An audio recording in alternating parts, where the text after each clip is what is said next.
We're going to the toss, or we're just hitting the toss?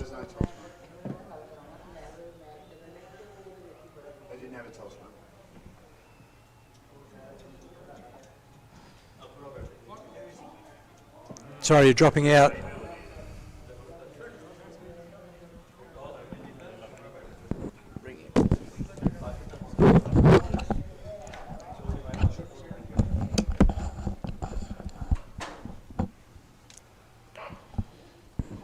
So we have match 8, the Pakistani Sultans versus the Sydney Kangaroos.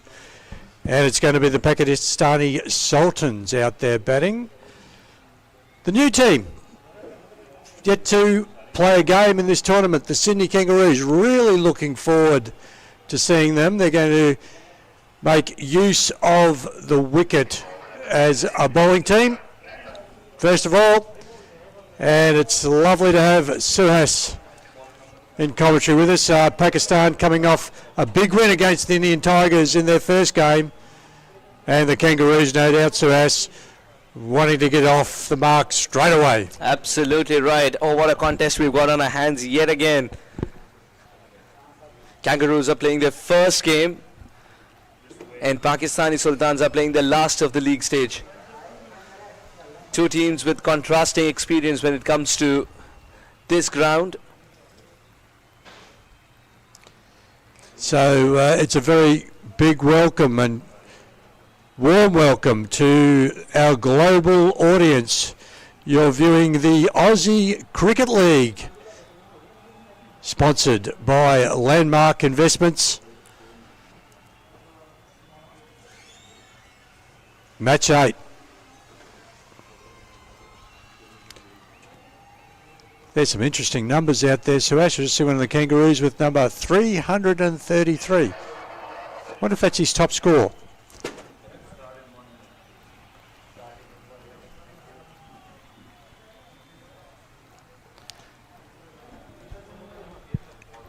Now, who's he opening the batting with? Is it Ali Nasser?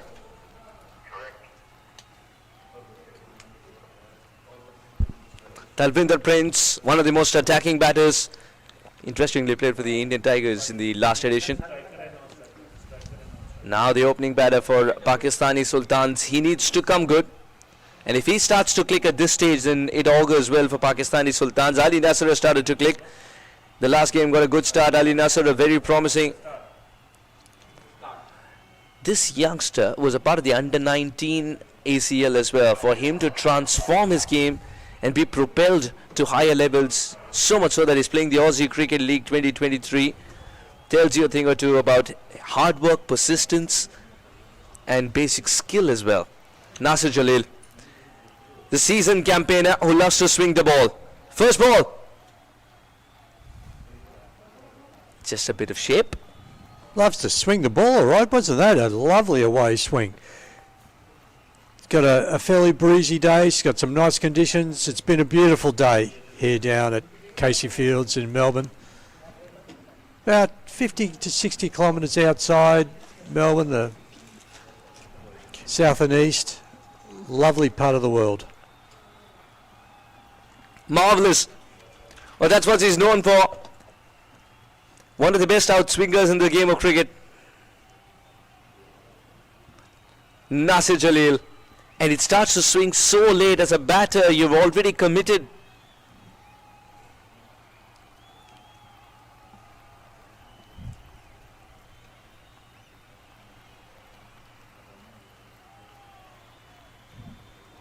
That's the first run off the bat. Prince is off the mark. Pakistan Sultans are off the mark. Coming to you live from the beautiful Casey Fields here in Melbourne. Pakistani Sultans are taking on the Sydney Kangaroos. Just in case have joined us now, it's Pakistani Sultans who won the toss and said we want to be batting first.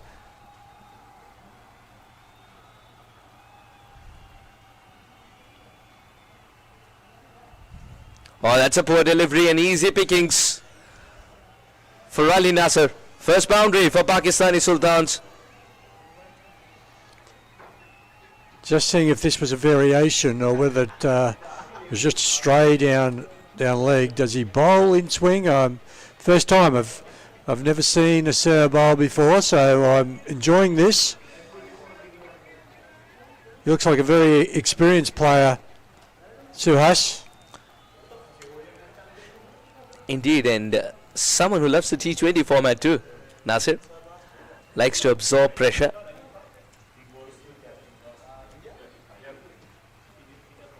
So compact as he played this straight drive. Reads the length early, doesn't he, Ali Nasser?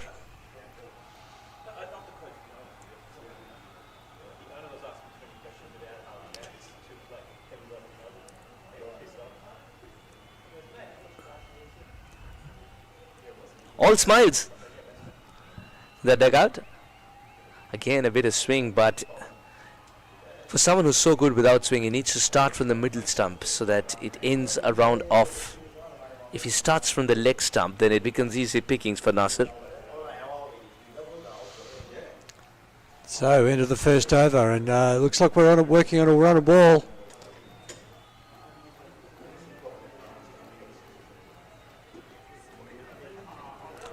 Isn't that just taking a look at the contrasting colours there? I would call that uniform, that colour for the Sydney Kangaroos, we call that canary yellow. Suash, is that a term you're familiar with?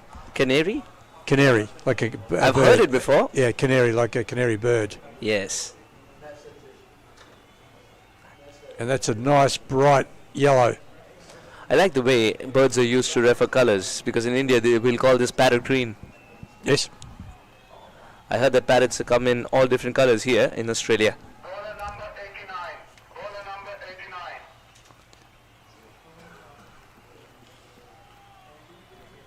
So, very important game. This could really push the Pakistani Sultans to the top of their table. Hinter swing, there's something on it. The finger goes up. What a peach it was from Pavan. And nicely taken down low by the keeper, who's also got the very bright coloured gloves. We can see him from a long distance, and that's a great catch. Big start for the Sydney Kangaroos. Some deliveries just have your name. Can't do much about it. Started to move so late on a breezy afternoon.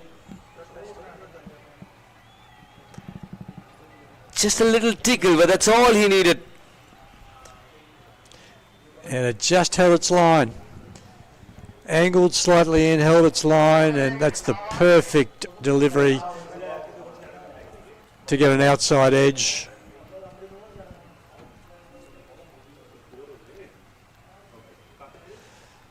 And a nice start there by the Sydney Kangaroos. Advantage the Kangaroos.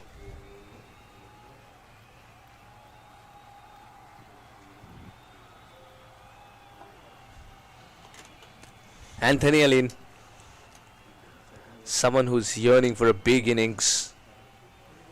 He's been getting starts, Grant, but that big innings is something that he wants. Is today the day? Yeah, well, if he's getting starts, it means that he's seeing it pretty well. Just a couple of the players I recognised from the under-19 tournament last year, and one who played so well last night. Sandeep, yeah, I think he's got a massive future, Sandeep, I really do. Just walked past us. Oh, good ball. That was so close to the off stump. Anthony thought it's going further away, but Pavan's got a spell on that cricket ball. It tends to hold its line. Just rolled his fingers over it a little. I just had a lovely chat to the man of the match last game, Connor Carroll, who plays for my club in Brisbane, and he said, yeah, all he was just trying to roll his fingers over both sides and just let the wicket do the work. It was so good talking to him. Big swing and a miss. Connor got a big 150 in A grade 2 games ago. Yeah, I mentioned that in the post-match presentation. He said that I'm coming straight from that. I'm quite content with the bat in hand. It's played against Marnus Labuschagne's club. Yeah, East Redlands. Now that is superb info. How satisfying must it be at that level, isn't it? He's gone after it, but there is a very wide third man. Yeah, back to corner. Yeah, he's opening the batting, so he's. But what he was, glowing was being able to come down and do this, and be part of this. And a person who obviously loves cricket and normally would be on a break because coming into Christmas. So, what better way to use your break time than to come down and play in a great tournament like this? That is so right. And he's delivered. Boy, did the Indian Tigers need corner. This is fantastic from Pawan. It's just impossible to read him off the surface at this stage, it seems like. You've got to pick him from the hand. Sultans winning the toss and choosing to bat first, assuming that it's going to get difficult to bat on in the second phase of the game. What an over this has been from Pawan. What a dream start for him. First delivery in Aussie Cricket League 2023, picks up a wicket and gives away just 2 after that in the over. 2 overs gone, 8 for 1. Yeah, you dream of that, don't you? It's like hitting a 4 or a 6 with the first ball you face as a batter, or it's getting a wicket with your first ball in a tournament and then finishing with 1 for 2. Lovely bowling. I wonder, I know you didn't get a chance to have a talk to the captains at this. Now, just before that, let's take a look at the teams. So, we got Nasser, Malik, Davis, Prince and Afridi at the top of the order.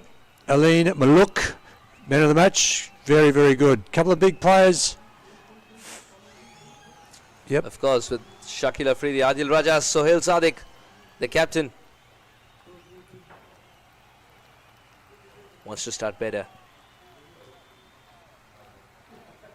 Around the 4th stump line would be ideal for someone like Jalil Nasir. He's got such good control and so much swing that the batter is standing outside. Prince is standing outside the crease because he does not want the ball to swing that much. But it still does. This is a peach of a delivery. And someone with the experience of Nassar, seeing the batter standing outside his crease that far, will just draw his length back a little bit so that he adjusts. And some wonderful waist swing bowling.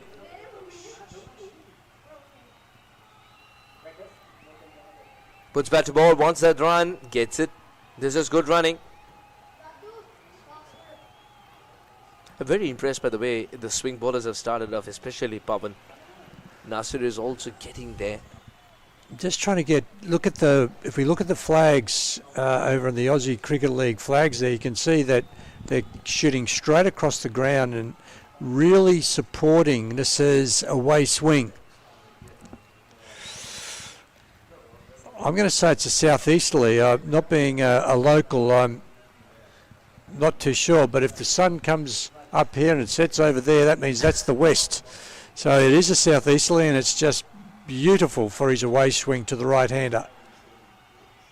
It's going to come back into the left-hander. Anthony somehow tucks it away.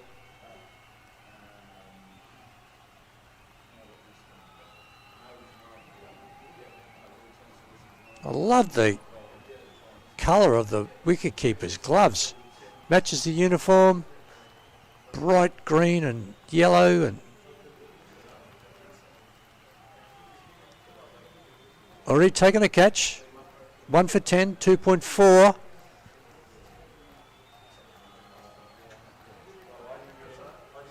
Oh, marvellous. Nasir Jalil to the right-hander is the thing to watch. I think this should make the highlights of Aussie Cricket League 2023. Definitely. What a battle this has turned out to be, Grant. It's only getting better. As I walked past Nasir out to have a look at the wicket, I thought, okay, some experience here, and I wonder what he does. And yeah, boy, big outswingers.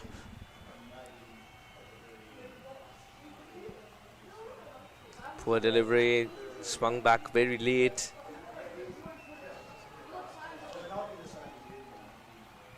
Yes, umpire has to call that wide. Going down leg side. And the batter, to combat this swing, is shuffling across the crease. He's going to expose his leg stump here, and I wouldn't be surprised if Nasser zones in there every now and then.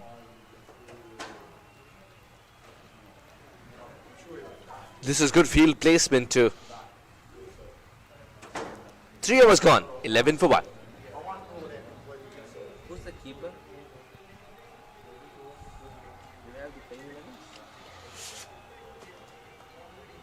And so I definitely think that the Sydney Kangaroos are on top at the moment. They'd take this start for sure. Being a first game, they are new to the conditions, so the advantage that the Pakistani Sultans have is that they've already played a game in this tournament. So that is very handy.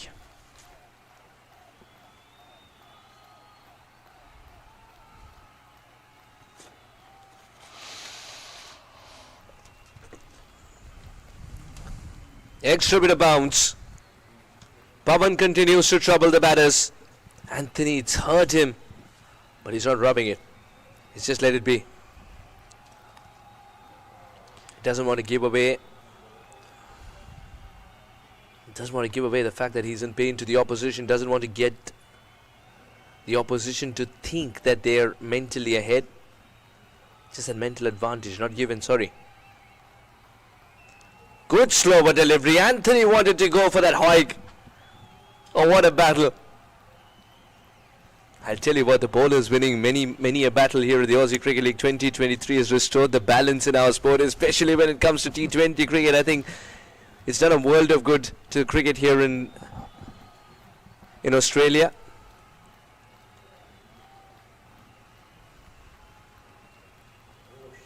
Got the width to go for the shot. Hand-eye coordination at its best. Anthony Aline responds with a biggie. One bounce into the fence, perhaps. Yeah, the two players out at deep third man and like that deep square leg. So there's plenty of space here, just over the infield, on the offside, and found beautifully there by Anthony.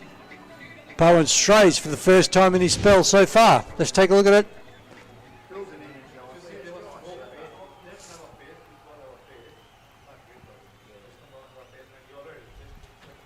Marvelous shot.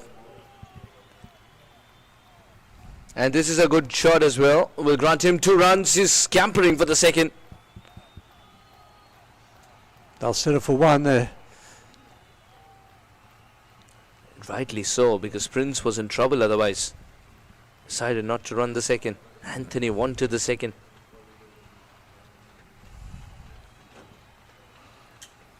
What an over this has turned out to be. An over that started off with the wicket for Pawan, the first one that he bowled. This one, a couple of dot deliveries. He was getting into the groove and then a boundary. Now a single. 5 runs of it so far. Make it 6. It's getting a little predictable as far as Prince is concerned. But still that single has not been stopped. It's the 4th time he has dropped his hands like that at the last moment to pick up a single. Right in front of him the ball lands. So the Sultans are they'll be looking to rotate the strike as much as they can, this left-handed, right-handed combination. Wait for that stray ball. Pawan will endeavour to give no width. Smashes it straight down the ground. No one move. Oh yes, the bird gets very inquisitive as the ball whizzes past it. 4 gone, 21 for 1. I think the bird saw its life flash before its eyes right then. The bird has no clue that it's Mr. Bullet, Grant. It did miss a bullet. Not only that, it's the umpire, Mr. Bullet, dodged a bullet as well. That was a terrific shot. Straight down the ground. Plenty of power. Very strong man, Anthony Aline. Play for the West Indies in the Under-19 World Cup. Now, are you a bird connoisseur? Bird expert at all? What sort of bird's that? It says landmark. Oh yes, that's a good catch. It's the wrong sport. Birdies there. That's golf, isn't it? That is true. So That's the only kind of worm that the bird can catch, because with our stats pack, we keep showing you the worm to you. Yes, I think the the word's gone out. That's exactly why the bird's here. Oh, the way, yes. The worm. Afridi comes into the attack. Of course, we're seeing the Sydney Kangaroo players for the first time in this tournament. They'll be nervous. There'll be a little bit of tension. Mohamed Afridi. That's a famous cricketing name, isn't it? Afridi and Mohamed too, for that matter. If you have the ball in hand at this stage and you're bowling against Pakistan and your name is Afridi, you got to be better. Superb start for Afridi. Oh, Just over the infield, took the additional bit of risk. Excellent fielding too by Syed. Good cricket all around. Syed, number 333. I wonder if that's his lucky number, favourite number, highest score. Or likes Chris Gale. Likes good call. That could be it. I'll go with that one. Now he's been sent to a very wide log on. Almost to deep mid wicket in fact.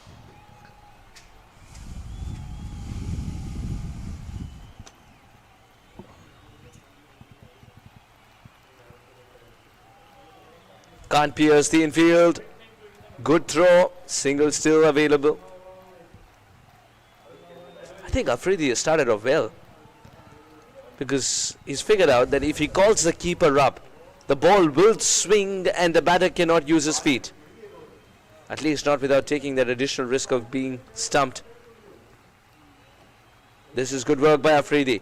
Now to the left-hander would be interesting to watch. Hinter swing with the slip in place, keeper standing up, Afridi to the left-hander. And the pockets for Anthony. Over, off, long. Deep, mid-wicket, deep. In fact, square legs coming up, so into the circle. Or to cut off the one. Poor delivery, it's gone for 4. With the keeper standing up, there's really no chance. The righty-lefty combination is playing with the mind of Afridi at this stage. And I wonder if the keeper will reassess his decision to come up over the wicket. He's having a chat to the batter.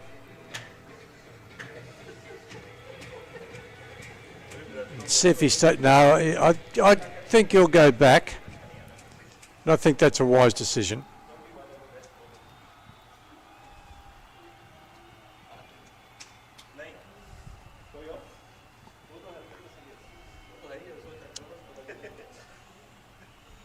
Oh, good delivery. What a comeback. This one was swinging in like a missile. Tailing in.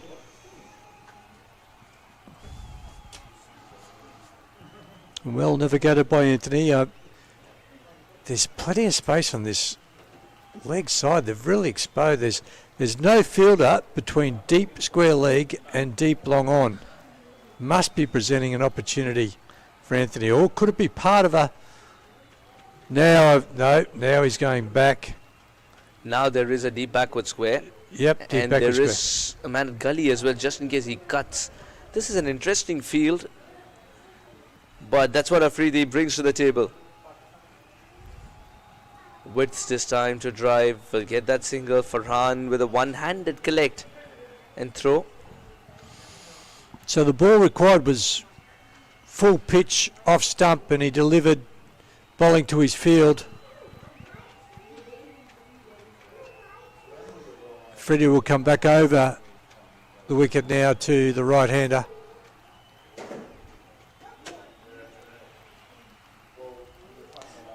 Sort of floating slip in place, about between a 1 and a 2 slip, second slip. Slower delivery does the trick actually. A watchful Prince ensures that it's nothing dangerous after pitching.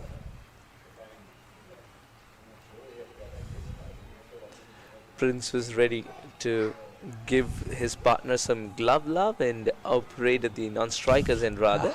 Just sit there, enjoy the game. I like that. Umpire said one more delivery coming up. And we'll get that single this time. For the umpteenth time, Prince nudges one on the offside and picks up a single. 31 for 1 Pakistani Sultans. They're doing well. The good deliveries are not dot balls. They're making sure that the singles are also taken in between. So that's 5 overs down. The run rate just over a run a ball. Marginally 1 for 31. In the previous game, the Perth Phantoms kicked off with 1 for 42, and the Indian Tigers that won the game started off with 2 for 24. So that tells me the conditions are in good order.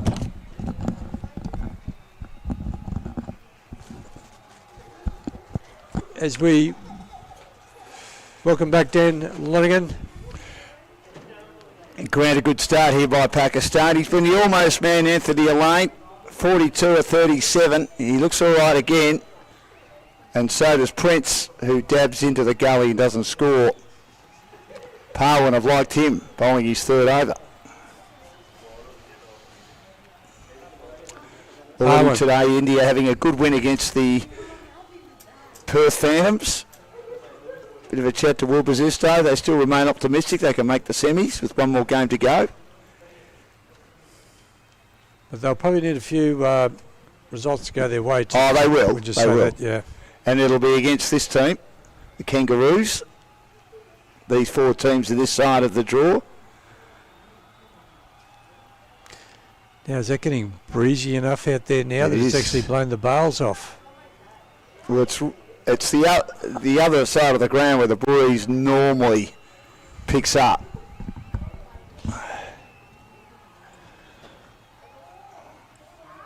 Parwin a hard man to get away though if you are trying to swing him, because he doesn't allow you to get under it.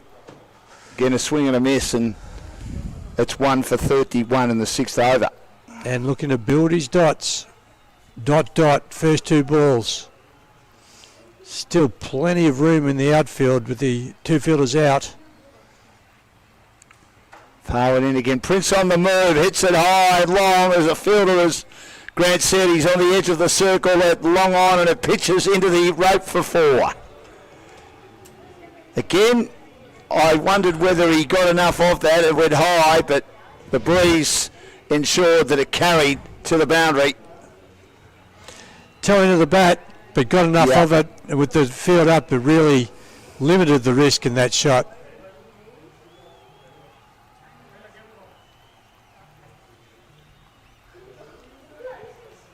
One for 35. This is the 6th over.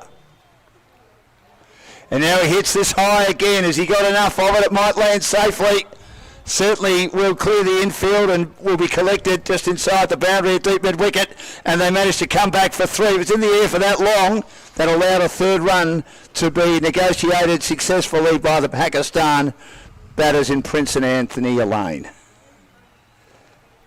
And well done, running 3. 1 for 38 in the 6th, thanks to Landmark Investments. I haven't done the study, but the team that scores the most threes, somebody tell me that. Often the team that scores the most threes in a game is often the winner of the game. Any form of the game? No, this one particularly. Right, okay. Yeah. Stats guru told me that one day. It's gone over the arc, the running of threes a bit though, hasn't it? Oh, it has. And I've got a theory on it, Dan. Round the wicket, Parwin bowls again, and it's clubbed by Anthony, standing and delivering. Anthony Elaine, but straight to mid-off and no run. What is your theory, Grant? You got lots of theories. Yeah, more theories than Pythagoras, someone told me once. Yeah. My theory is that the quality of the bats these days are that good. Only the mishits go to the border of the boundary. Most of them go for 4. If they get them, of course. Parwin to Anthony. Really? He defends back to the bowler. You know, John Rutherford played 1 test for Australia in 1956 and was basically treated, he said, as a second-class citizen by the Australian Cricket Board for being a West Australian, and said they wouldn't amount to much in cricket. How wrong were they? 1956 he went on the Ashes tour. His nickname was Pythagoras because Keith Miller found out he was a maths teacher. Great nickname. Yeah, he had a few theories, Pythagoras. Sure did. So that's 6 overs gone. They've made a good start, 1 for 38. They've lost an early wicket, but other than that, they've been pretty good, winning the toss, electing to bat. They've batted first on the other 2 occasions in the tournament, got 126, which ended up being more than enough against India. 156, which who knows whether it was going to be enough against the Perth Phantoms with Wilbur Zisdale in when Bad Light stopped playing. They shared the points, and today they've made a good start. So obviously their modus operandi in this tournament so far, Grant, has been to set a score, set a target. Yeah, teams try and work out what they feel their strength is, and the bowling unit is very happy to protect a total. Worried about this heavy cloud just behind us here, behind the pavilion, on the eastern side here of the ground. It is very dark. And a good delivery, and Prince sort of went half forward then and poked at one that was right through him from Afridi, the start of his second, and it's 1 for 38. Well, I'm going to mention it so that it doesn't happen. We've had 2 or 3 of the seasons here at Melbourne today so far, but beautifully fine, and now we've got a bit of wind, and as yet we haven't had any rain. So normally when I say things like that, they don't happen. So. Well, when I say things like that, they do happen, so I better shut my trap. Actually, what I meant to say, if I think it's going to rain... LBW here. Yeah. And I think that is the most ambitious LBW appeal in the history of the game. Now, it's a big course in a lot of cricket. He was right across his stumps then, Prince. It is a leg by, but it's 1 for 39. It's an old saying that we use a lot in cricket. That wouldn't have hit a second set. Mightn't have hit a third set.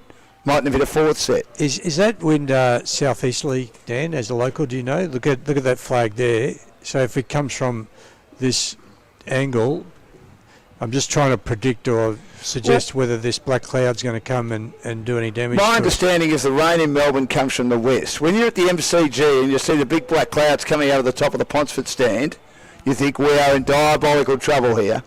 Doesn't matter during footy season, but obviously in cricket season a concern. Round the wicket, driven down the ground, and not able to stop it. He's followed through there, Afridi, and Elaine hit that pretty hard but gets a run. And it tends to come from Geelong, and Geelong is in the west. So they'll get it first. They've got a great mate of mine to ring me and say, yeah, it's chucking down here. Where are you today? I said, I'm at the MCG. You'll get it in about half an hour. Sure enough, we would. So maybe coming from the east, I'm not sure. I haven't spoken to the weather forecasters or reporters as yet, or the Bureau. Maybe it might be my job in my next break. I'll have a look at it. I'll look it up and I'll give you a... you got the app, haven't you? Yes. According to the third umpire, nothing coming, only cloud. It looks like it's just, it's saying it is cloud, dark, no rain, which is great news. Opens the blade and plays it down to Whitish third man. Because there were obviously a couple of stops in play in the first match, we're a little bit behind, and then we're still probably 10 or 15 minutes behind, obviously with the dark clouds, and as we've just found out, not likely to be rain. We hope that doesn't impinge on the light. Yeah, here's Afridi again, and takes a hand off the bat, Anthony. Plays a pretty good shot to backward point, and they come back for 2 quite comfortably. Yep, currently 20 degrees. Very comfortable conditions for cricket. The other aspect is too that when the wind is up, there's a less chance of rain coming. And obviously, as you can see from the west, there's plenty of blue sky there. A lot of grey sky right above the ground. And to the east, behind the pavilion where we're broadcasting from here at Cranbourne. So 7 overs gone, 1 for 43. Anthony Elaine getting another start, 15. He's third in the tournament. The man from Barbados. And Prince, who played for India the last 2 years when it was a country-based tournament in the ACL. He's 16. Opted for change this year with the franchises coming in. Yeah, we've got franchise owners who are the major sponsors of each of the team. Then we have Landmark Investments, who are the overall sponsor of the competition. We've got the Victorian Government to thank for their contribution. Exclusive Migration, Gainride Accountants. So many of them. You see the amount of work that's gone into bringing this tournament together, and just have a look at the owner of the Pakistani Sultans.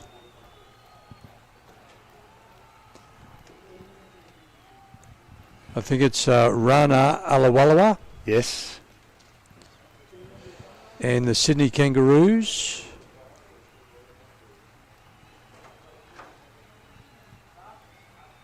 A lot of their players obviously out of Sydney with a Pakistani background, but Taj Gandhi's not one of them. He's from Murrumbina in the Southern Bayside Turf Comp. This is hit in the air this time by Prince. He should be caught. 2 players. They converge on it, and the wicket-keeper says, it's mine, mine, mine, mine, mine. He tells the fine leg fielder to stay where he does, and that was well taken, well judged, and well called. Top edge by Prince, who never really got going today. 16 off 26, and it's 2 for 43. Getting a top edge off the toe of the bat, looking to whip one away. And it was onto him a bit quicker than he anticipated. And Waleed has got a wicket with his first ball like his teammate did early on, Grant. Yeah, that's a great start. The start you dream of. Going down the wicket and then just getting that leading edge that's straight up in the air. The man with the gloves does the rest. And that now is the second wicket to fall for the Pakistani Sultans. Salman Afridi for mine, the new batter. He missed out Nasser, in the second game, got runs in the first game, and of course has done a good job behind the stumps with the gloves. Nasser Jalil is the owner of, or the franchise owner of the Sydney Kangaroos. Well, he was the opening bowler. There you go. You're going to get a game, aren't you? If Yes, you are. That's one way you're certain of Correct. getting a game. Look at the breeze there, Dan. Yeah, it's a massive breeze. Massive breeze. So if they can get under it, and you're a big hitter, I'm not sure that Salman is a big hitter. The problem for Anthony Elaine is he needs to be hitting them from the end that he's at the non-strikers end at the moment to go across the line and hit the sixes on the onside. Unless if he was at the end that Salman's at, he'd be square cutting for 6, which would be wonderful to watch, or cover driving for 6. Or pronounced run up, and this is flicked down towards Fine Leg. Fine Leg was in the circle and a bit square, and it runs away from him. He was no chance of getting near that. It was a ball down the leg side, and Handy runs to Salman as he tickles it away at the start of the 8th over. And add insult to injury as he followed through. He kicked it further. Had to keep running right to the perimeter fence. And Waleed's got a... If you watch him as he comes in to deliver, Grant, remember Jeff Lawson when he came in to deliver and that front foot would slide forward? It was almost Pronounced. Absolute pronounced big step forward. And I'm sure he never had a big toenail on the left foot his whole career, Jeff Lawson.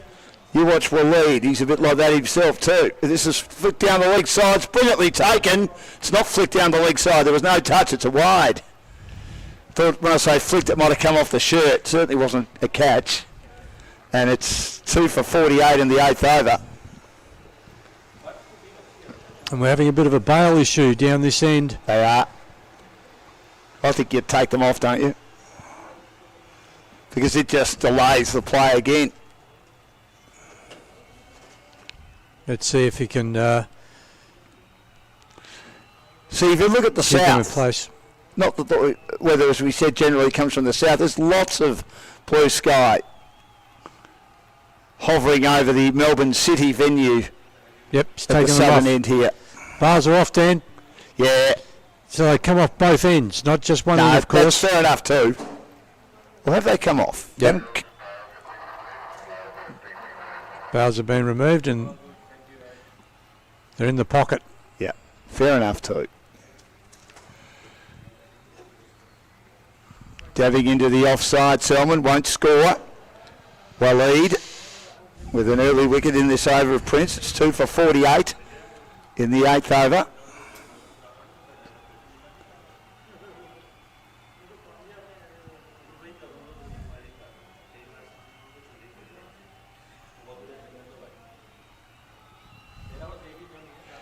Again, down the leg side, another wide. Well taken though by the wicketkeeper. Very agile indeed. Made that look easy. He's got a good set of hands.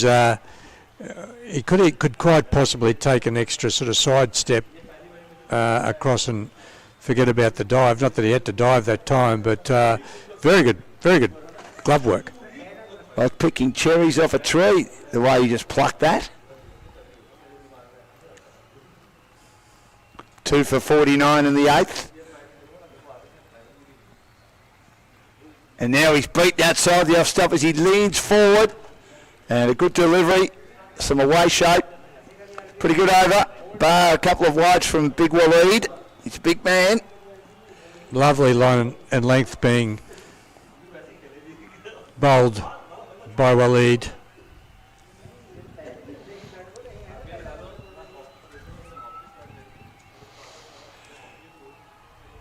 Here he is again.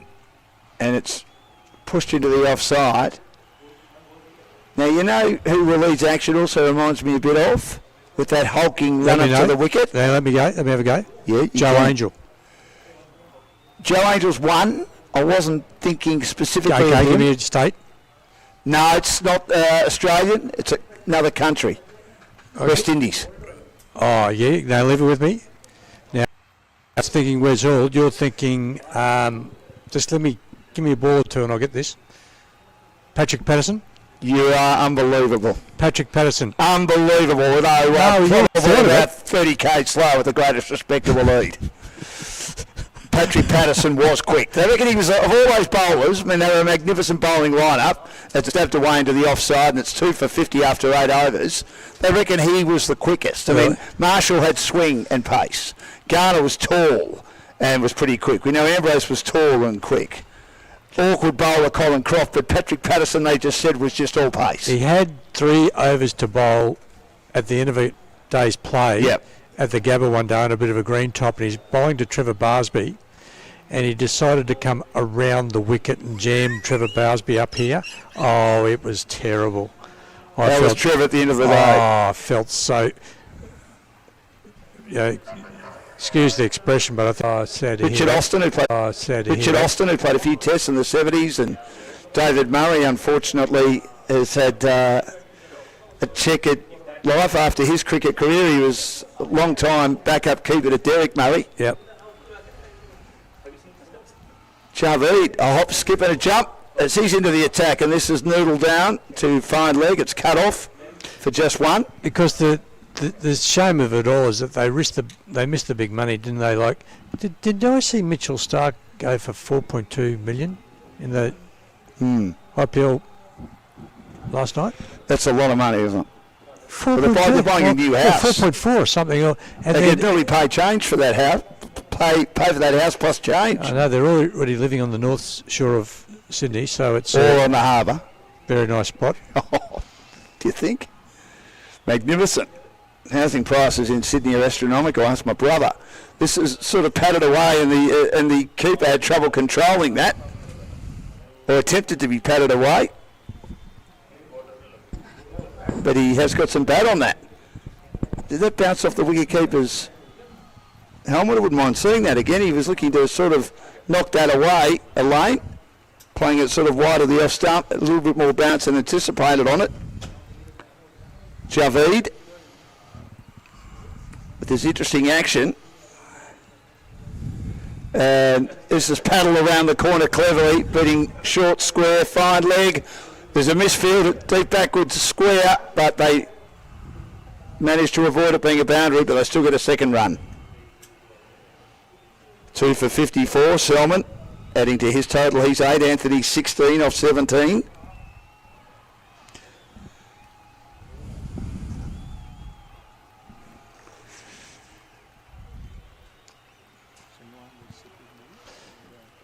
Sweeping down to the deep square leg.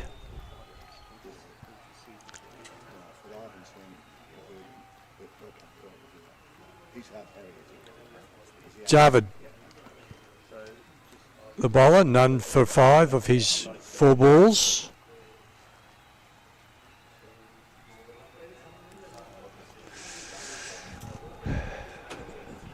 So it's 2 for 55. We just clicked over. It's 56 now down With another run. ball. Yeah, just a click over there. Javi bowls. Oh, geez, that came back in, and again the keeper wasn't able to take it cleanly, and it surprised him too with a bit of bounce. So that's the end of the 9th over. Someone Is he okay? Did that get him on the chin in the end? on 9 and Anthony 17. Let's take a look, yeah. 2 for 57. Yeah, no, I think he's just adjusting his headband and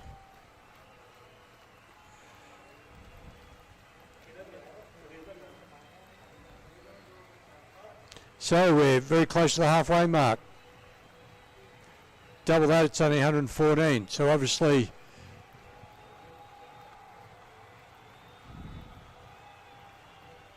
the Pakistani Sultans are going to be looking now to launch with wickets in hand. Still got 8 wickets in hand, which is not bad at this stage of the game.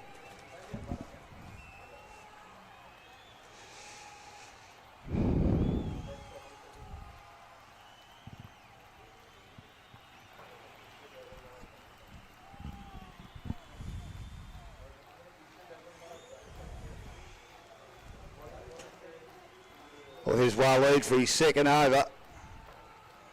That is Patrick Patterson-like, driven down the ground. I loved Patrick Patterson as a bowler. I'm sure facing him you wouldn't have liked it, but he just had that something about him. He wasn't getting on one day with Roger Woolley when he was playing for Tasmania. And Roger said he was a bit uncomfortable, but he said it was the most enjoyable 20 minutes of net batting he's ever had in his life. He said the challenge was unbelievable. This is square driven away brilliantly. It beats the man at Whitish Gully, but there are fielders in the deep who do the work.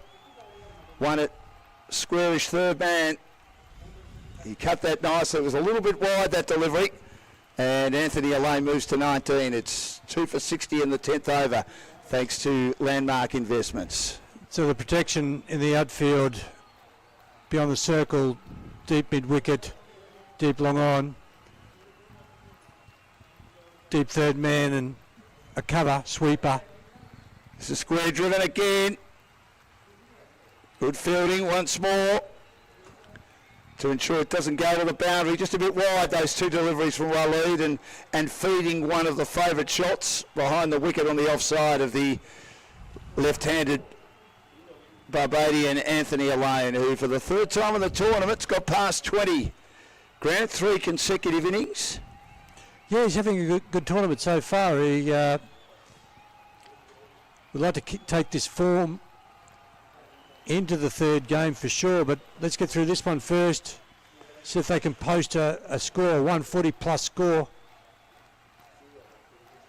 It's starting to get dark in the west now too, as it's flicked. This time he got underneath it and plays it out to deep mid-wicket. That was a nice shot as it cleared the infield comfortably. Not quite getting his length right. Waleed either a bit wide or just over pitching and allowing the batter to get underneath it. So 2 for 63. We're in the 10th over, almost at the halfway mark of the innings and the halfway mark of the tournament, certainly the round robin tournament. well, he bowls, and it's brilliantly driven. Lovely cricket shot that. The cover drive out to deep cover.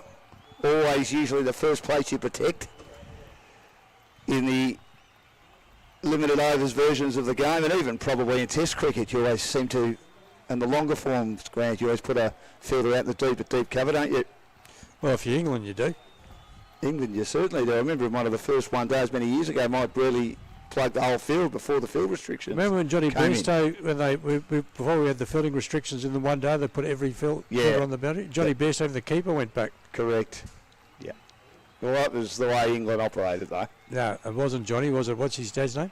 David Bairstow. Thank you. It was Mike Brearley, yeah. Yeah, and David Bairstow, who was Johnny Bairstow's dad, yeah? Correct. Yes. Both Well, there's father. the end of the 10th over. 10 overs gone, and it's 2 for 62. Selman is not out on 12, and Anthony is not out on 22. Suhas is out on the ground, and we will cross to him. He's got the Pakistani camp with him, who've made a pretty good start. Now we'll get to Suhas in a second. He's not quite ready at the moment. We'll just give the batting score first.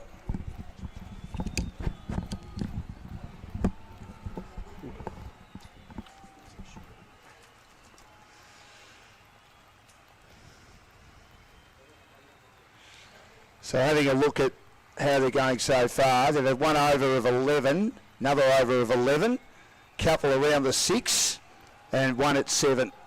So we'll see if Suhas is now ready.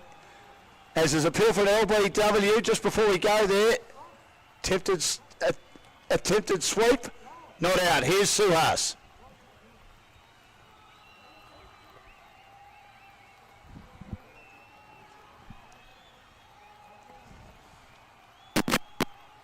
Not quite ready at the moment. We'll get back to Suhas in a second. 2 for 64. That was not out, by the way. Selman attempting to sweep, give a not out, and Javeed bowling. He's got 12, Anthony on 22. He bowls again. He drops into the offside. And there's a run. 2 for 65. And we'll see if Suhas is ready. Let's get to Suhas now. Our T20 specialist, that Deron Davis is. It's great fun meeting him in Australia as well. Deron Davis of Pakistani Sultans. Well, Deron, it's getting breezier as well as we go forward with this conversation. What do you reckon about the story on the scoreboard, firstly? 64, 65 with the loss of 2. Well, with wickets in hand, it's a very good score at the moment. We know the nature of the wicket. It's very slow. It turns a lot. And I guess probably looking at 130, 140 from here. And we have the bowlers to restrict them on this ground, most likely. You have the bowlers to restrict them on this ground. There's someone called Davis as well who weaves a web with his left-arm spin. How was your experience, firstly, in the previous game? In terms of batting, it wasn't that good, but at the all-rounder, you have the opportunity to do both. So I also look forward to bowling on this wicket as well, as much as batting. So it's a good experience for me. I'm not really sure what I was getting here when I came to this ground. It's very strange to see much turns in Australia, so it's kind of good for me coming from the Caribbean as well. Yeah. You're playing high-profile tournaments in the US as well. How does it feel to be in Australia, the Aussie Cricket League 2023, and you just saw that the level's just improving? Yeah, it's my first time playing this tournament, and I said as well organized. The ground, the staff, everyone has been very helpful around. It's nice to see that cricket is playing during the break because we have a break right now, so it's very nice. I think the tournament has a long way to go. As you can say, it will improve as time goes by, and hopefully we go all the way in this tournament, you know. And finally, are you teaching the Pakistani Sultan boys any Trinidadian things as well, especially the way you go about saying buff and other things too? Any slangs? Not quite yet. I'm kind of learning much more from them. But yeah, as we go on later in the tournament, I guess they will pick up as I speak. Yeah. No, it's always great fun to have you in any of the sides. So congratulations on a good start today. All the best to capitalize on this. Thank you. Deron Davis, always great fun to talk to. Back to you in the comps. Thank you, Suhas. Deron Davis, one of the players in the Pakistan team, joining us. And also joining us for the first time today, he's first into commentary with us on ACL 2023, thanks to Landmark Investments, is Nguyen. Welcome, Nguyen. Good to have you with us. Yeah, thanks very much there, Dan. Great to be here. It's been a fantastic game so far. After a couple of early wobbles, it looks like the Pakistan Sultans are sort of resurrecting themselves as Anthony Elaine and Salman Afridi get things moving. Yes, they've had a couple of partnerships so far in the tournament so far. And Waleed bowls, and this time he gets an under edge, not taken by the keeper, just got past him, but third man is there to cut it off, and they just get one run. So another over completed, and Absolutely. they're just starting to build nicely. Mind you, we saw the Perth Phantoms 1 for 70 after 10 and collapsed to be all that for 122, Yeah. and then the Indian Tigers are able to pass that score comfortably. Yeah, they had a couple of early wobbles in their chase, but they managed to, get things going again. That's another cracking shot there from Anthony Elaine. Stand and deliver, just absolutely rocketed that one through the covers. 4 runs. And, Beautiful shot by Anthony Elaine. Gave himself some room. Waleed, the owner of the Sydney team, Sydney Kangaroos, just bowling one that was wide and there to be hit. Yeah. In a very Chris Gayle-like fashion, just opened the arms and just absolutely blasted that one through. So you can tell they're utilising this portion of the innings is where the batting team can really accelerate, really stamp their authority on this innings. And it's interesting to see how Waleed responds to this onslaught. Well, he's in again, and it's pulled away out to deep mid-wicket. And he's having a pretty good tournament, Anthony, without dominating it. He needs an opportunity today to probably cash in. And if he cashes in, anything over 150 is certainly possible. But then again, as I said earlier, when the Perth Phantoms were 1 for 70, we thought they were 140, 150, and then things fell apart very, very quickly in the last 5 or 6 overs. It is amazing what a wicket or a couple of dot balls can do to elicit that pressure as Waleed ties him up again there. Well, Salman Afridi was trying to force that out of the ground. It got the under edge. He was on the walk and heady bowling by the veteran, Waleed Jalil. Well, we think he's a veteran. We said a bit earlier, he's got the grey hair. He may not. I had a mate who went grey at 30. I went bald at 30, so it doesn't mean anything. What happens to the colour of your hair? Certainly a very senior-looking fella. He certainly does. And attempting to cut the next one, but without moving his feet. He played underneath it, did Salman. And it's 2 for 77 as we approach the end of the 12th over. I like the way Waleed's just, mixing up with the slower balls, the off-cutters, just trying to knock back Salman's rhythm here, not try and let him score, and try and bring that momentum back to his side. 2 dot balls as a result. Here we go again. Flicked away magnificently this time. He's picked the gap. It was straight on middle and leg. And there is 5 leg squarish inside the circle, deep backward square. And that went square, a square fine leg, if you understand what I mean. And he didn't bowl to his field at all then, Waleed Jalil, and a boundary to Salman, who's moving along nicely to 23, Anthony 27. They must curtail this partnership. Pakistan after 12 overs, 2 for 81. Yeah, just not the place to bowl there. Far too straight. That was just easy pickings for the batsman. He just put that away, and that kind of undid the 2 dot balls that he had earlier. He looked like he was onto something there, but batsman just good enough to put away the bad ball. So after 12 overs, Pakistan are now 2 for 81.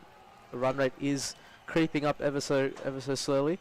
So it'll be interesting to see how the Kangaroos pull this one back.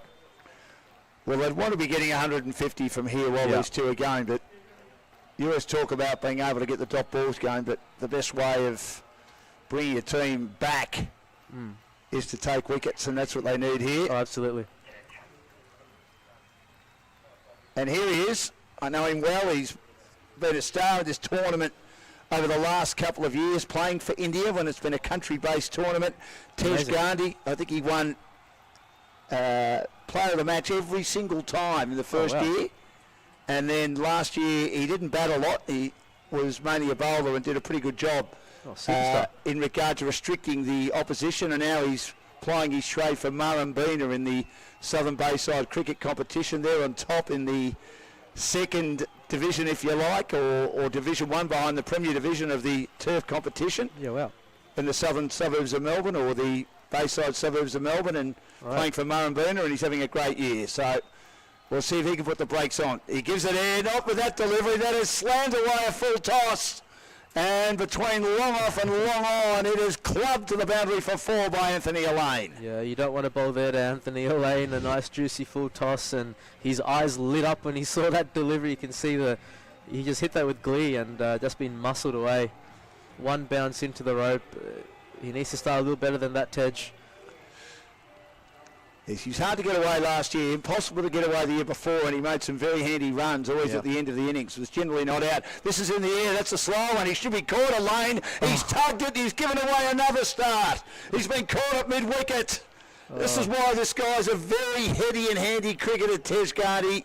First one was no good, the second one was a flatter delivery, and if it's possible for a spinner, Nawani took the pace of it and completely bamboozled Elaine. Yeah, he departs for 31 and it's 3 for 85 in the 13th. Yeah, that was probably not Anthony's best shot. He looked up in disbelief as he hit that one, and a beautiful bit of turn. It stayed low, and that just undoes the really good work of Anthony Elaine there. He had something going for him there, but that's a big wicket. That's a big wicket, and he's walking off shaking his head. He knows he's missed out on a big opportunity, and that brings the Sydney Kangaroos back into the game. Really top stuff there from Tej to find his line and get his rhythm back. The Bass taking the catch at mid-wicket. And darker, even though according to the app, the weather app, there's no talk of rain, but there was blue sky about 2 minutes ago over in the west, which is where the rain belt generally is. There was blue sky over in the south. It's in the distant south now over the Melbourne City ground behind us. And there's a little bit of blue sky sort of towards Cranbourne, sort of towards the northeast. But not much blue sky above us. There are a couple of ominous, dark-looking clouds above us. Just hope it stays away. It is a little bit cooler out there as well. I was outside myself. It was gone a couple of degrees cooler, but hopefully the rain stays away. Here's Tej Gandhi. Going around the wicket. He is, and this is dabbed away into the onside. You play cricket yourself, Nguyen? I certainly do. I play for Sky Cricket Club Right. in Mornington Peninsula, for the Mornington Peninsula Cricket Association. So They're in 4th division, aren't they? I'm in the 3rd division for that league. Okay. So yeah, I'm a right arm off spinner myself, and I sort of hover around the middle to lower order when it comes to batting, as that one is punched away off the back foot. And then the return hits Gandhi on the foot, and they scamper through for a run. So 3 for 87. We're in the 13th over. Yep. So Selman's 34. And beaten as he plays underneath that one. That was a lovely delivery there. A little bit of flight, a little bit of turn. A little bit of loop, wasn't it? Yeah. Had everything. First ball was obviously the loosener. And since then he's been online. He got the wicket of Elaine as well. Yeah. Last ball of his opening over, it's steered down the ground. He's a good fielder off his own bowling as well, Tej Gandhi, but he wasn't able to stop that one. So it's 1 run. So not a bad first over. 4 wicket, 1-1.1. Yeah. So 7 runs from his opening over. 3 for 88 Pakistan after 13 overs. And Selman and Shaquille at the wicket. Selman 24, Shaquille 2. Yeah, Shaquille's just arrived there. So obviously he's going to assess the conditions and whatnot, but given how dark these clouds are, you'd think they want to sort of up the ante a little bit. They've got a good platform set. There's still 7 overs to go, 88 runs on the board.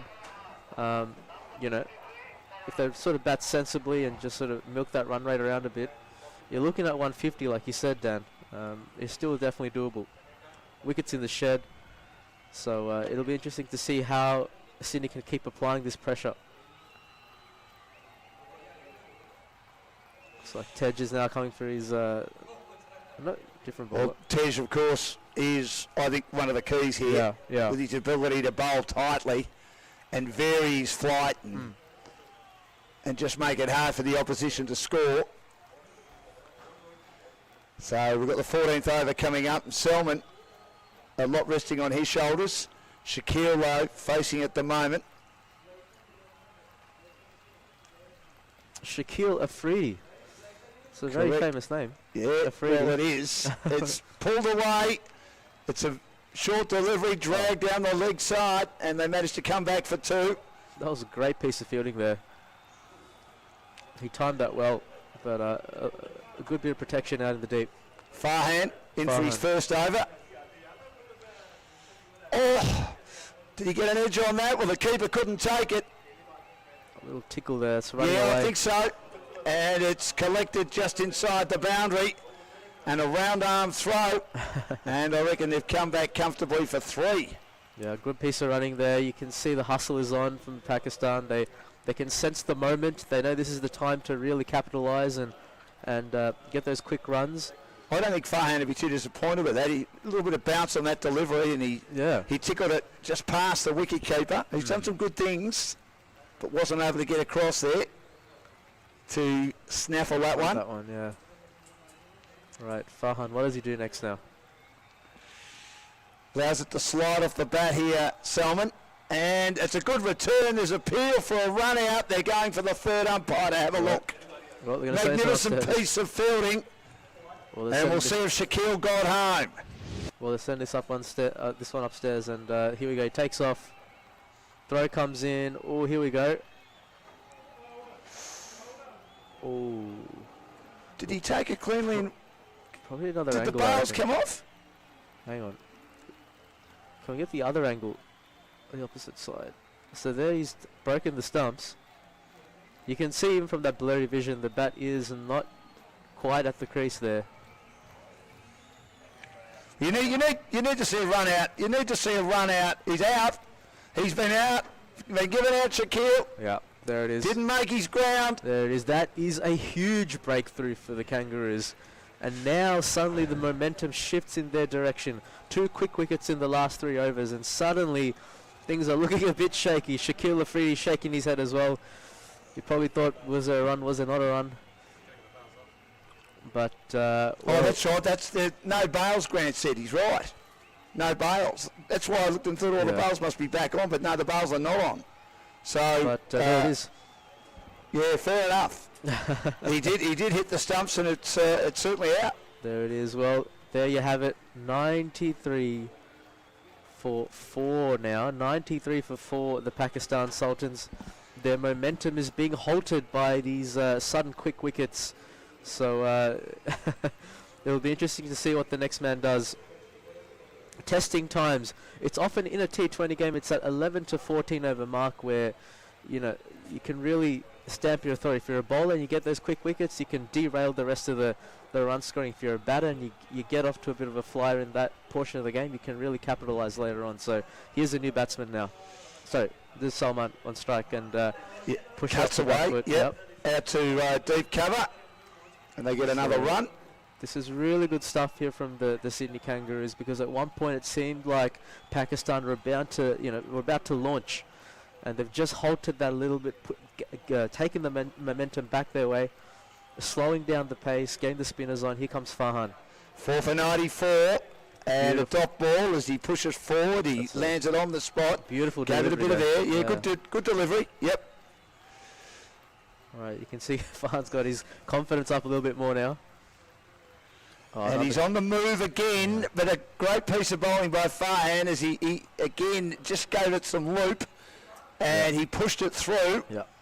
And Selman, all he could do was just pat it back to the bowler. Yeah, that's a great over there for the Sydney Kangaroos. A much needed over, much needed wicket.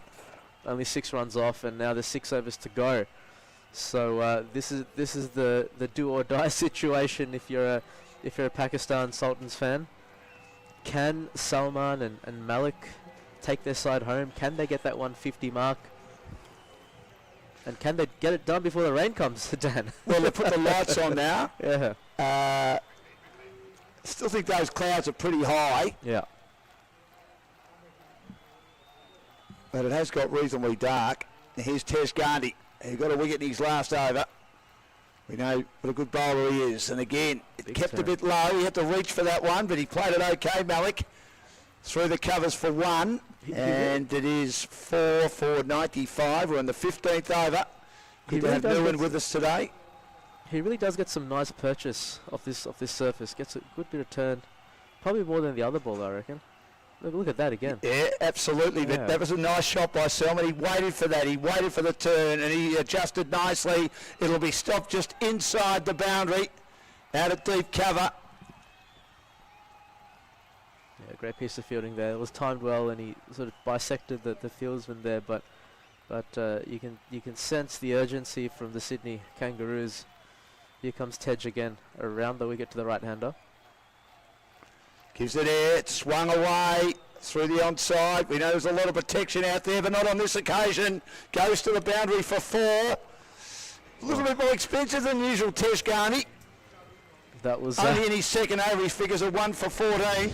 that was a bit of a release shot there, wasn't it, from Salman? He was itching to get that one away, and he swept that powerfully through the mid-wicket region. I thought they'd have someone out in the deep because they had a lot of deep fielders all day, but as you rightly said, Dan, it's he's managed to get himself a boundary. So that brings up the 100 for the Pakistan Sultans. Much needed, so plenty of batting left to come, still a lot of overs left. What can Tej do? Can he get another one for his team? He's ringing in the fielding changes now. Well, they can still launch from here. I mean, we've been talking about launching new one for the last couple of overs. They've only lost 4 wickets. Yeah. And I reckon they get 150 from here Yep. Yeah, oh, it's doable. without taking a lot of risks. Correct. At the moment. This is chopped away and won't beat the field. Stacked offside field. He bowled to his field on this occasion. Again, with plenty of flight, that delivery from the left armour. Yeah. Here we go. 4 for 101 in the 15th. And again, this has some bounce on it. He reaches for it. He manages to chop it away past point. Field it out in the deep, but deep cover. And they manage to meander through for 2. So he's not able to plug the runs at the moment, Gandhi, which, as I said a couple of times, has been his strength in the previous 2 years in this competition for India. He really is getting some very extravagant turn and bounce. Like, you can see the batsmen on their tiptoes when they play some of those deliveries. It's just the accuracy and just getting in that spot. And that was another dot ball there. So that's 2 overs gone. 15 gone, 4 for 103. Now, you can have a rest, and we'll hopefully have you back on a little bit later on. Great to have you part of the coverage here for Set Sports. And Suhas is going to come back in. So it is after 15 overs, Pakistan winning the toss, electing to bat 4 for 103.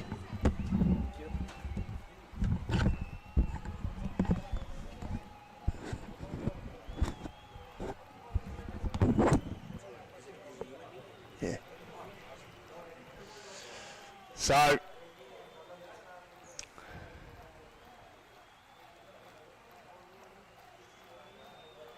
this is wide of the off stump.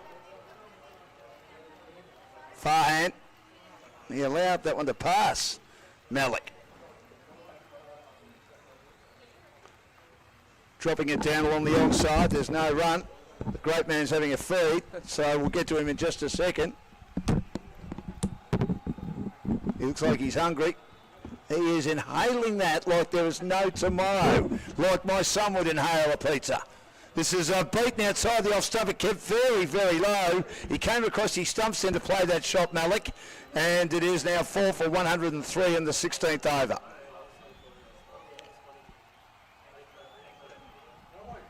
It's a great recovery from Pakistan. This is dropped down along the onside. I'd be very surprised if they don't get to 140 from here on, Dan.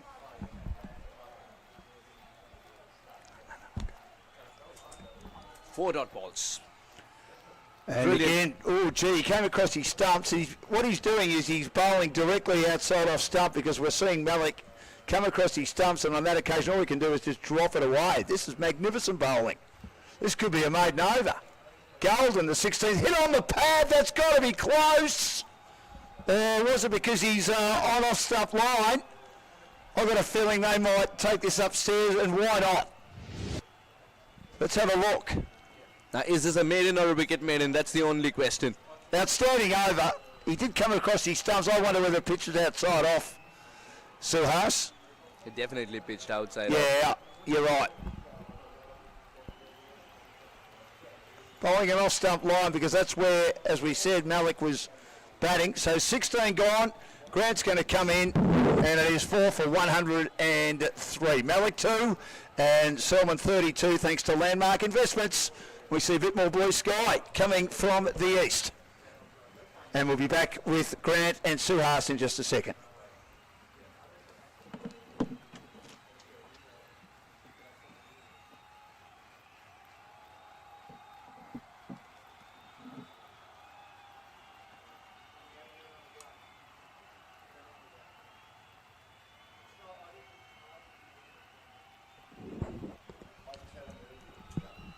Yes, you got it. Thank you. Yep. Just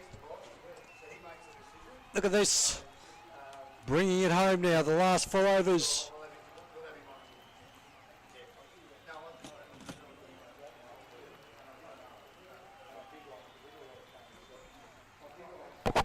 So it's a build. It's been a slow build. It went from the first 5 overs, 31, 33 to second. 5 overs. And the Pakistani Sultans want to keep their unbeaten record in check.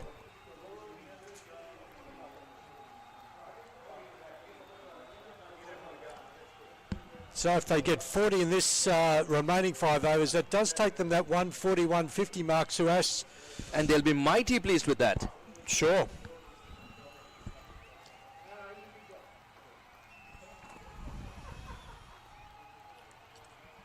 The turn of that cricket ball. Oh, direct hit as well. And it's a direct hit when it matters the most. Malik might be in trouble here. What a lovely piece of fielding. Swooped on it, picked up one hand, right hand, threw down the stumps. Of course, doesn't have any bails because of the windy conditions. So let's have a look. Picks up right hand, one motion, throws. And that's well short. What a good piece of fielding, Suhas. Absolutely brilliant to watch. And that's the level of cricket we're talking at the 2023 Landmark Presents Aussie Cricket League. We might be having a rainless match because of the wind factor, but if it's hit so direct, so clean, didn't it deserve a wicket? The umpire makes it official. Let me tell you, this is not just about this run out. Dawood Malik's a huge wicket, 106 for 5. He returns for 3. Now this run out was affected not just because of a direct hit, but because of tight bowling in the previous over as well. Making sure that Maluk feels the pressure, has to go for that single, and then converting that opportunity into a run out. Marvelous thinking. Gee, you don't often see the 15th over bowled a maiden, do you? No. And almost a wicket maiden at that. And a set batter still out there.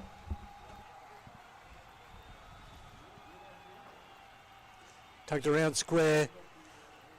Just a 1 run.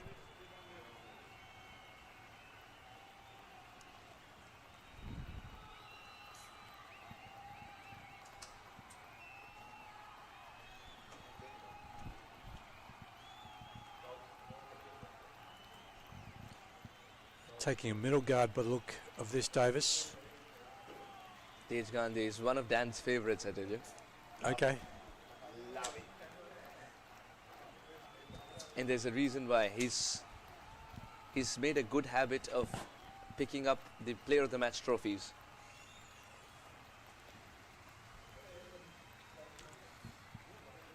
Really good death bowling. That's been a feature of this tournament so far. Some really good bowling at the death. Tidy over. 4 runs and a run out in that as well. 17 gone. 107 for 5. Pakistan are losing a little bit of momentum towards the end, and the Kangaroos are gaining some for a big hop. Just love the fact that he adds the Caribbean flair. Salman smashed this one away for 6. We were talking about Davis's prowess. This one's got to be hunted from the woods. Yes, this could be a third umpire call for a new box of balls. That went a long way. This is marvelous. This is good camera work too. Oh, I've been so impressed with the cameraman. Good on you guys. You've done a wonderful job. Not easy standing up in that scaffolding. You've got to be about It's- 3 stories up. It's not often that you see that camera seem like a spider cam. He's followed it so very well, hasn't he? It's not easy to do. I think that's worth another look. A replay just because the cameraman was amazing. Absolutely. That shot was amazing too, Salman. Someone that would have felt so nice hitting the right, the middle of the bat. Now by just taking a look at the ball. Yep, continue. Farnham, not to drag down. Farhan bowled such a good over, but not this one. This got height, distance, perfect ingredients if you're looking for a maximum again. Our furry friend will try and search for it because it was in the woods. Gee, he nearly caught that off the fence, the second fence. But of course it's 6 by then. Yeah, what's this? In the backyard at Christmas time. This is nearly out. This is out. One hand, one bounce. Look. No, He that, dropped it. He dropped that too. Dropped it on the rebound, but he's the same person who effected a terrific run out just moments ago inside the 30-yard circle. There'll be a lot of backyard cricket in about 3 or 4 days' time. It's about 5 days' time. And that, if you Davis. catch that one on the bounce in our backyard cricket, Suresh, you're out. You're out. Oh, I love the rules. I want to learn more about the rules of backyard yes. cricket. Oh, yes. A lot of. Oh, this There is it good. And this is big too. Man in the deep doesn't pouch it. And it'll trickle to the fence as well. Salman reaches his half century. And he does so in some style. 51 at just 35. He's turned the heat on. 6-6-0-4. He's speaking only one language in this over. Isn't that great batting? He's faced 12 dots, 5 fours, 2 sixes in his score of 50. I think that's only the second. Am I right with that, Suresh? Do you think about the second 50 of the tournament? Ronnie scored one. This is the most convincing 50 of the tournament, Sure. in which he had to grind it out. Ronnie was flamboyant. Goes, and this is big as well. Farhan's been taken to the cleaners. He's the same bowler who gave absolutely nothing away in the first over. Bowled the second over well. The third over has been a disaster for him because Salman has developed a liking to his deliveries. 6 threes are 18 and 4s 22 off the over so far.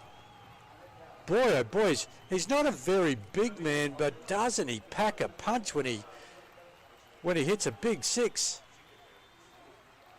You just mentioned 5 sixes in an over. Could he do it? Make it 4? That's Davis at the other end. And we're watching Salman go for 6s. Now if David starts to smoke them for 6s too, then the Kangaroos will go back into hiding. No, I was listening to you. I knew it was Davis, but you mentioned the 5 sixes and oh, Or should be taken. Farhan has the last laugh. 22 runs in the over. Salman has still done his job. An entertaining innings of 57 has come to an end. yep, that's the end. How often do you see it? Just when he's at the stage where he's seeing the ball so well. There was no doubt, no matter whatever ball he got there, he was going to swing. Unfortunately, it just got it high on the bat there, sort of wrapped itself around the bat, and that in the end was quite a simple catch to that short mid-wicket. It was very important that the Kangaroos get rid of Salman because he was very, very dangerous. What a good player. 57 of 37, an innings of great substance. Salman Afridi departs. 129 for 6. Yeah, off only 37 balls too. And your man Davis on the strike now with 2 overs to go. And 4 wickets in hand, so The thing about Davis is that he can go for the big shots without dancing down the track. He's got so much power. okay. So he's got the ability just to anchor himself but go big.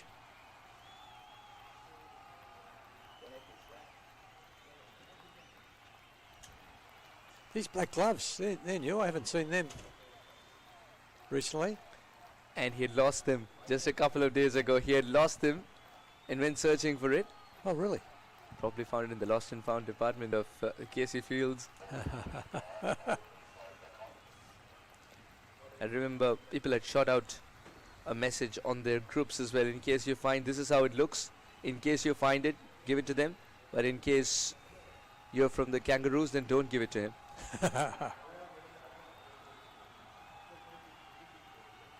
Oh, very well bowled. Davis off the mark. 130 achieved by the Sultans. Very well bowled too, because given the pedigree you suggest for us, look at all these dots. 3 overs ago, they were maidens in discussion. You said the 15th over of a game being a maiden with wickets in hand. And then it was raining sixers thanks to Salman. Trying to be cheeky, Maluk doesn't look. Can't get that single. It's important that Davis comes back on strike. Well, Luke's already been man of the match, won $500 for his heroics in the first game against India.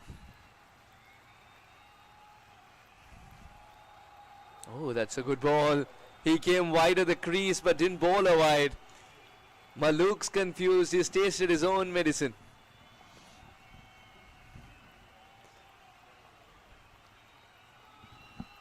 Got into a good position to play that shot. Dejgande hopping into the frame. 2 more taken. Maluk's off the mark.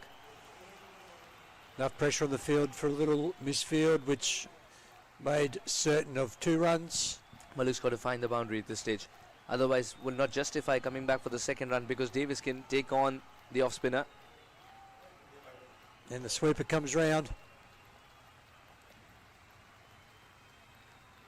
Is it 2 more?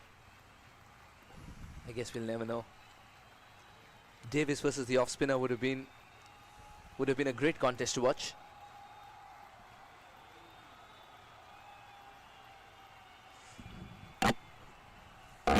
So 140 plus, 140 mid maybe. Has to be the target. Good slower delivery, slightly out of reach. Maluk swings and misses. 19 gone, 134 for 6. Yeah, as you said early in the call, Suhas, that slower spin has been very effective, hasn't it, in restraining the batter. So we make it to the last over. 134. Who's on strike? We got Davis on strike.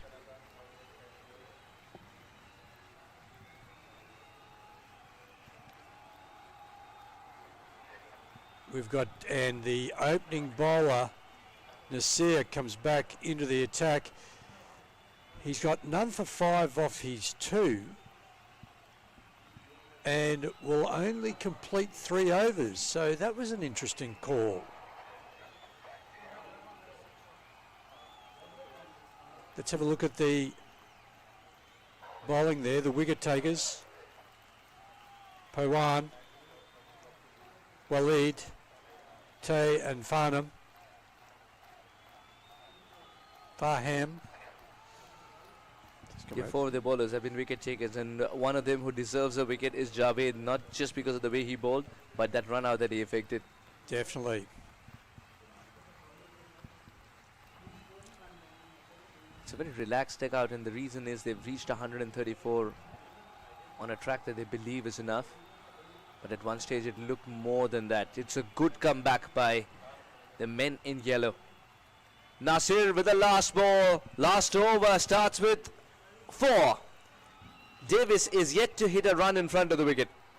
Yeah, he got an inside edge on that, and it ran away quickly down to that fine leg boundary. That was going into orbit. Lucky that it didn't disturb the leg stump. That was going directly to somebody's car. Dan's car, perhaps. Dan's car Yeah, already Dan's has pointing. He's going, yeah, that's where mine is, down there. 2 cricket balls in them. Not that it was hit towards him. Only height, no distance. Lands safely. Oh, critical 2 runs there. What was important is the ball going up in the air, and immediately Davis recognizing the opportunity to run and not ball watch. 150 in sight now with 4 balls to go. And that magical 150.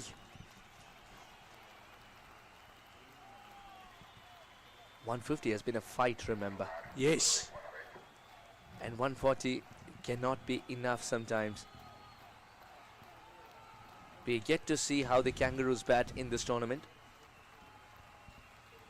He'll be very handy. Raja. Someone who always wears a smile on his face. Raja.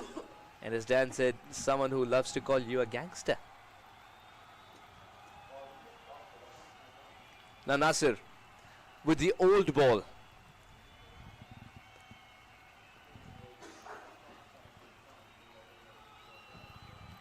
Clobbered straight down the ground. It's going to crattle beyond the ropes.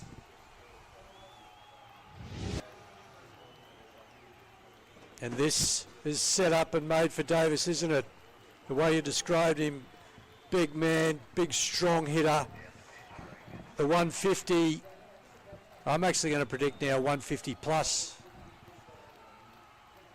Which is going to have the Pakistani Sultans in really good shape. What a good finish this is turning out to be for Pakistani Sultans. They needed 2 big overs. He's gone again. And will get another boundary, Davis. This is his strength. Stand and deliver. 3 boundaries in 4 balls. And as you caught it, Suez, how important was saving 2 runs? The awareness to make sure that we kept Davis off strike.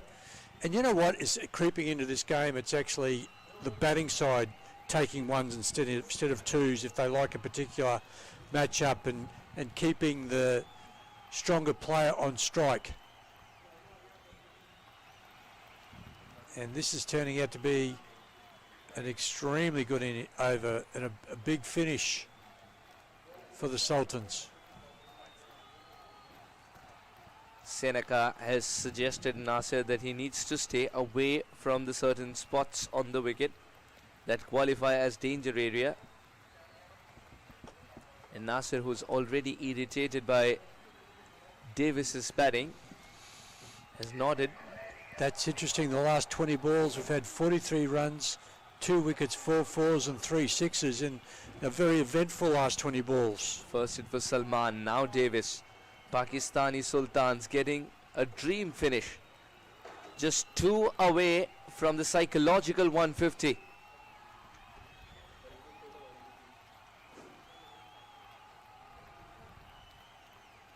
Oh well, needs a bit more of luck. This will go for 4-2. And they're 4-leg buys. And a review.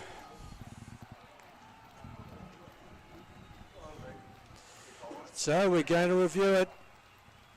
Nassar thinks there may be an opportunity for an LBW here.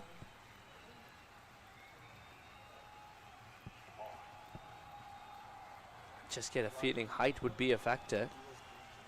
I think Hydan may be sliding. It was moving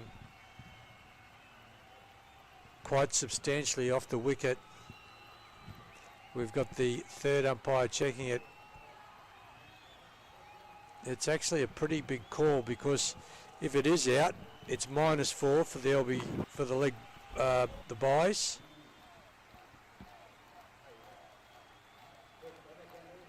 And it's would be the end of the big hitting Davis, which could make a difference in this game. It's hit him high on the hip, hasn't it? Davis is a tall man. Can I ask you a question, Suhas? If there aren't any bails there and it would have hit bail height, is he still... Oh, the bails are there now. They're back on anyway, but... Yeah, that would have been an interesting one. Yeah, if it would have hit the stump, per se, yeah, or where the bails usually are, the groove, would be out. Yep. be out. Oh, see, that for me now, you can see, I think that's height's going to be his issue.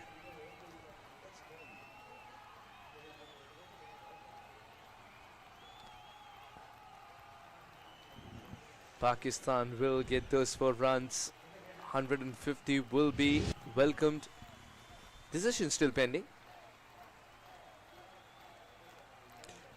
I think it looks less out from behind for mine. Side on, this would be a good. So if the ball tracker keeps continuing, the question the umpire's got to ask himself, will that miss the bails? And it's not out after all of that. Yep, the right decision made in the end, which means that we keep the 4-leg buys. Another boundary.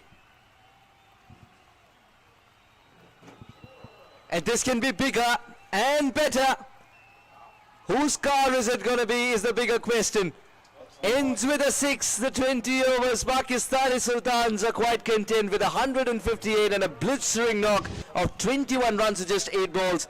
Davis puts the Pakistani Sultans ahead with a lot of momentum. The last 6 balls, 5 of them had an appointment with a boundary rope. And the last 5 overs went for over 10.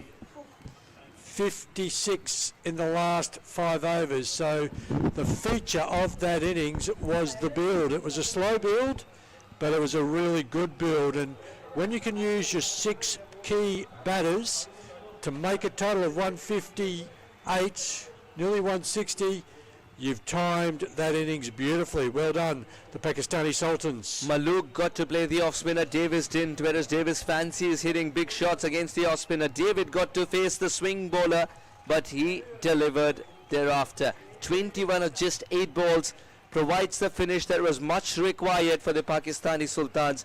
Now with momentum, they have a cushion of 158.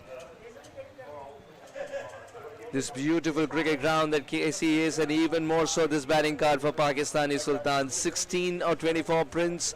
Nasser didn't respond much with the bat in hand today. Anthony started well with his 31 or 27. Consolidated well with Salman with that partnership, who scored magnificently in the 57 or 37 later on as he launched into a couple of bowlers.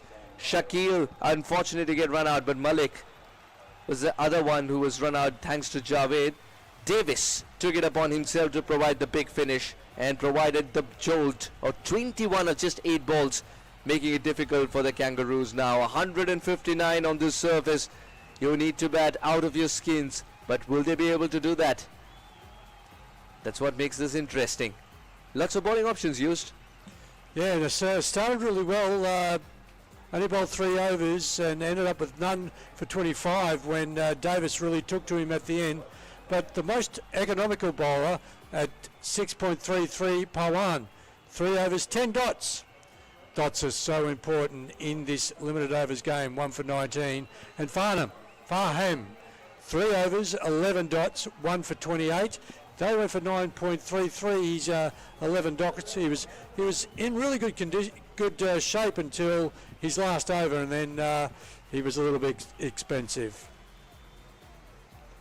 So there we have it. The Sydney Kangaroos need 159 runs to win in their 20 overs at 7, nearly 8 or over. We'll see you back for the Sydney Kangaroos innings shortly.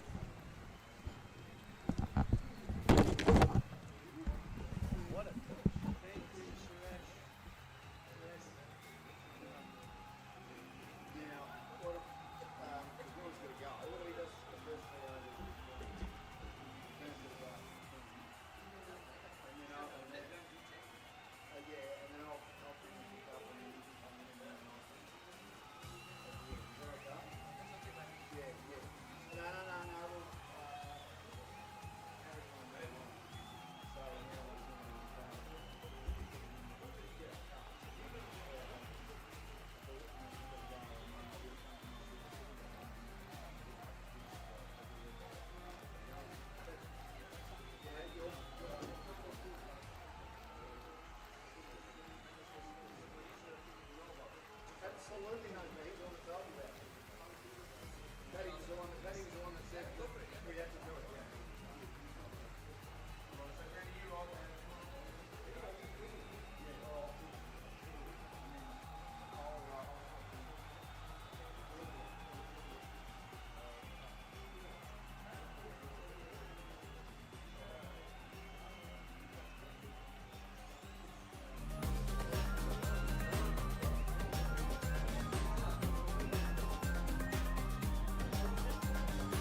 Yeah, I'm good to go. Yeah, I'm good to go. Okay, here we are. We're back. It's match 8. It's the second match today in the Aussie Cricket League, brought to you by Landmark Investments. And we've had the first innings. The Pakistani Sultans, 6 for 158. Big chase now by the Sydney Kangaroos. And I think this is going to be one of those really interesting chases. I'm joined by Nuan. Nuan, thanks for joining us. Yeah, thanks for your company there, mate. Really great to be here. And yeah, what a late flourish there from Pakistan towards the end. Big final over to get them up above that 150 mark.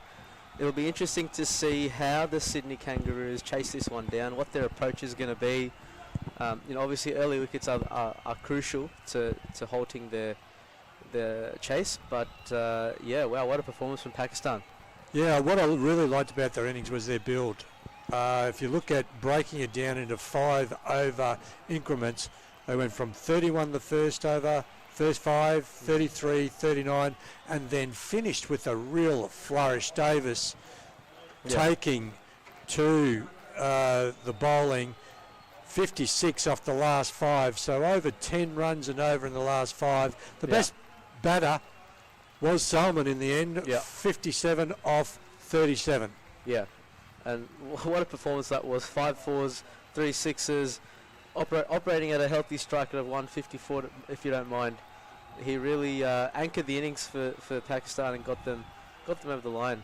But Grant, you know, if I'm the Sydney Kangaroos, how would I be looking to, you know, to chase down this total as comfortably as possible? Yeah, wickets in hand. I think they've got to get to 10 overs and then reassess. Let's take a look. Here we go. Bowling. Good start. Outside off stump. No run. Straight away. Showing his intentions early there. Got on the front knee and timed it nicely. Nothing like being an opener and just feeling bad on ball, first ball, and a really nice start there by the Pakistani Sultans.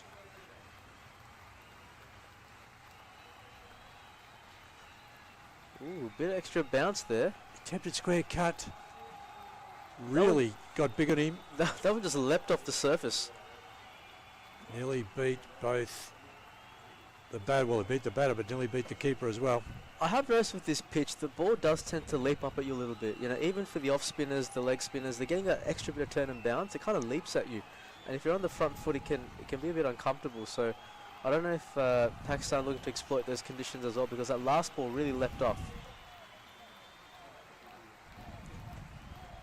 Here he goes in again now. Over the top. And great shot, one bounce, just over pitched, and that's a lovely shot. yeah, it was right in the slot, wasn't it? He just got on the front knee, just went up and over the infield, over through the offside, and here's a replay again. Yeah, lovely. Just a lovely little flourish of the wrists as well, though. I'm not sure if he's a wristy player, but he really got some power behind that one. It's such an asset if you've got an opener that can clear the infield early. Yeah. And boundaries always put the ball under pressure, really. Here he goes again now. Swing. Over Cutting infield over the again. top.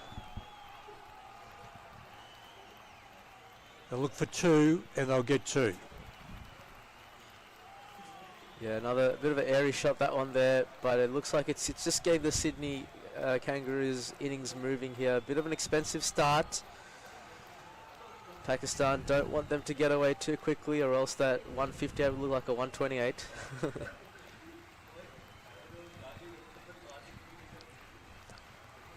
And it'll be interesting to see how he responds. It's been a very expensive start already.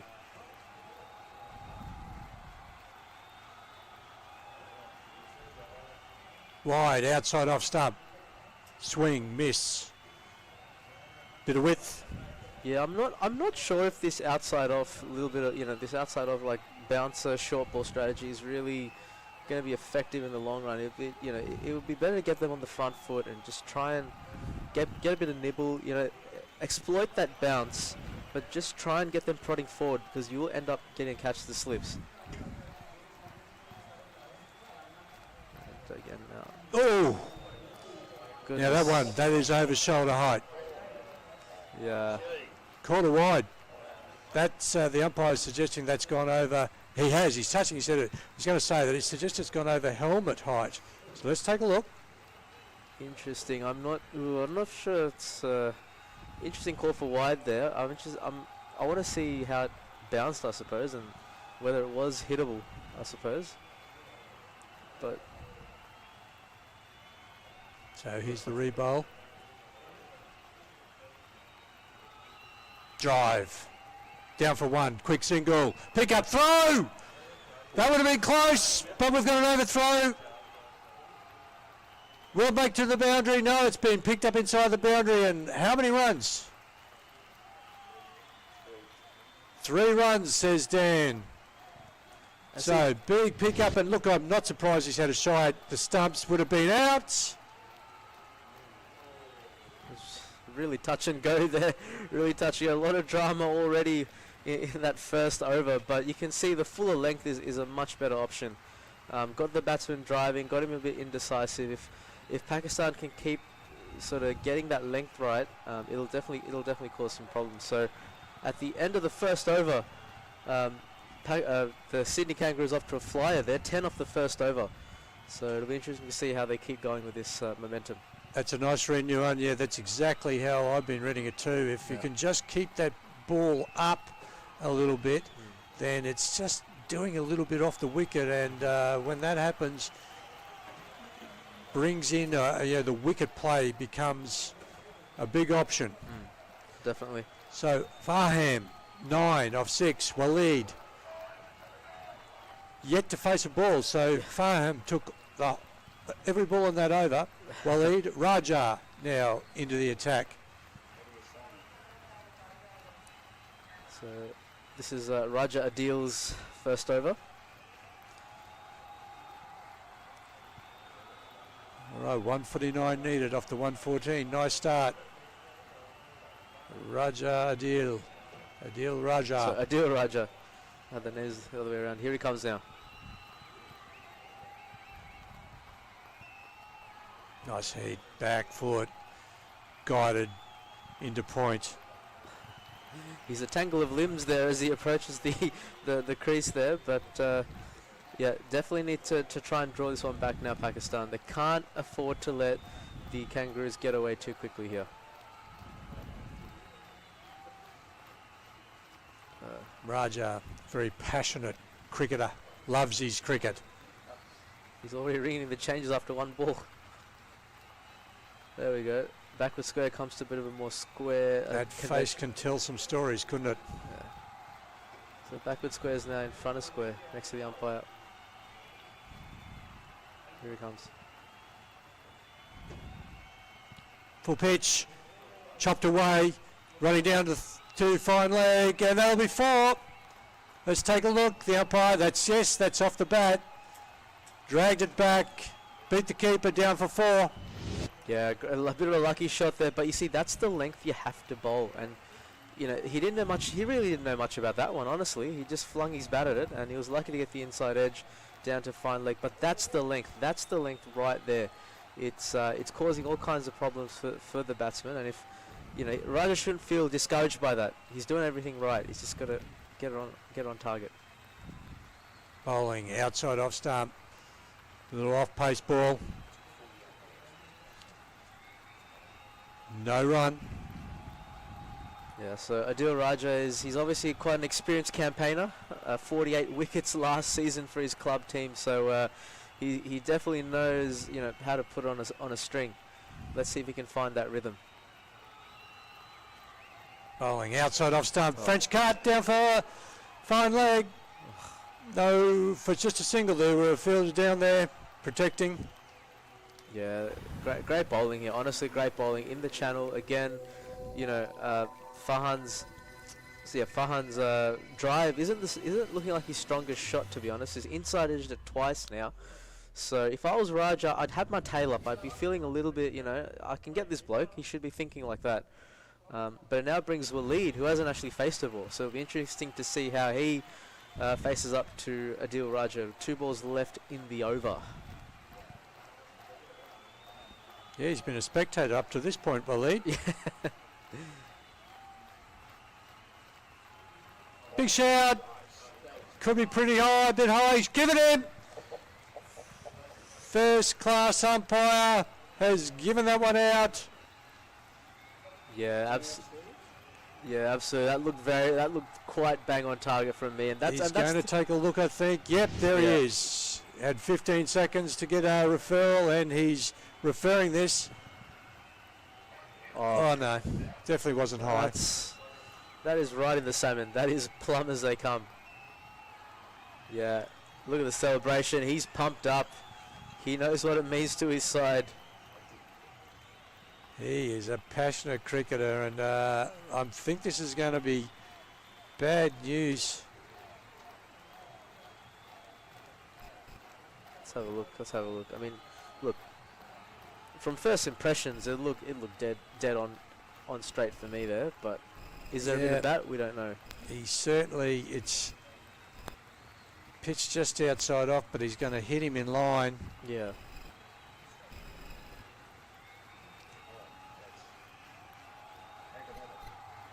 And I'd be very surprised if this is overturned, because I think it's the right decision. Very experienced umpire. Well, look, I mean, as I was saying, Grant, from first impressions, it just looked plumb. Like, look at him, he's falling over, balance is off, so his leg is pinned in front of that middle stump. And I think, I'm just looking at the I'm live. still having a look. I think he's giving himself out. It looks like he's actually walking He's off walked himself. He said, umpire, I'll take the decision for you. It looks pretty out to me. He's walking off. The next batsman's walking in, and now it's official. It is out. Yeah. Yeah. And that's the reward you get for bowling that fuller length, Grant. You know? Yes, very good point. And you said that earlier, and I totally do agree. It's because I find that because this extra bounce in the pitch, if you pitch it short, you haven't got the wheels or the pace, it just sits up there. And we've seen a lot of times, you know, the Pakistanis are just like, you know, it was just like bread and butter for them. But the moment you pitch it full, it only creates a few doubts. Paul Waleed, spectator the whole time, and then he gets down and as a participant, lost one ball. Yeah, it's a bit unfortunate. Waleed experienced the best version of Adil Raja at that point. Raja, 1 for 5. And one of the most passionate cricketers out there. Right, here's Javeed. Left back at him. High, and that's the end of the over. 1 for 5, 1 for 15 off their first 2 overs. So you probably think that the Kangaroos have maybe got their nose just in front, but with the 1 wicket down, they're going to have to be retaining wickets throughout this innings. Yeah, look, I mean, you know, wickets inside the first 6 overs, the power play or the power surge, as some T20 comms call it, is crucial. You want to hold that momentum as much as you can to give your side a really good chance of applying that pressure. And you know, Raja delivered beautifully with that brilliant you know, late in-swinger there. So you know, justly rewarded. Now this is the man we've got to look out for, Jermaine Levy. Can he you know, undo the damage in his first over? That's a go outside off stump, and it's called a wide. He's got a slip, a gully, and a point in play in support of his bowler. Clearly the Sultans are looking to get some early wickets and build scoreboard pressure. Here's Jermaine.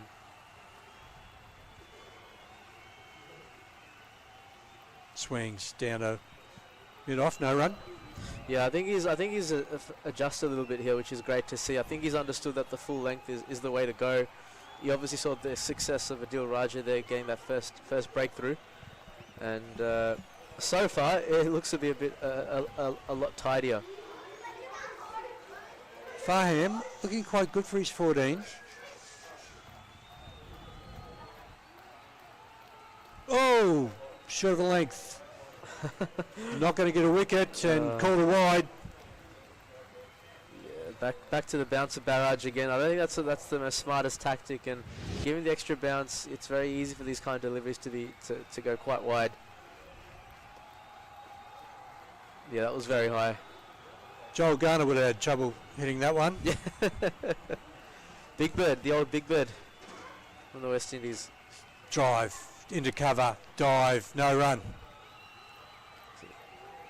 That is much better. You know, just pitch it up, get the batsman driving, play to your field. You know, that just creates pressure. Dot balls are like pixie dust in a T20. Oh, good call, 100%.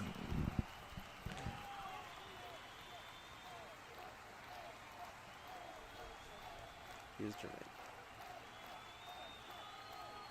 That's right off. Square cut, over the top, one bounce, into the boundary, too much width. Lovely shot there by Faham. 18 off 13. Yeah, look, easy pickings once again for Farhan. He's the informed batter for the Kangaroos, and Jermaine just didn't learn his lesson. I'm not sure what's going on. Every time he pitches it up, it's a dot ball. When he pitches it short and wide, he gets hammered for 4. Look at this, short and wide, help yourself. Yeah, thank you very much. I'll have some of that, says Farhan, and he's pounced on that one. So we've got a deep cover now, protecting the offside for the short ball, protecting some poor bowling. Square cut, found the gap too, the sweeper will come across, pick it up, Raja, pick up, throw, and back for 2. Yeah, he's leaking runs once again there, Jermaine. So, you know, either the the Pakistanis will need to do something about, you know, his bowling, maybe get a different bowler on, but he just doesn't seem to get his rhythm right, from what I can see here.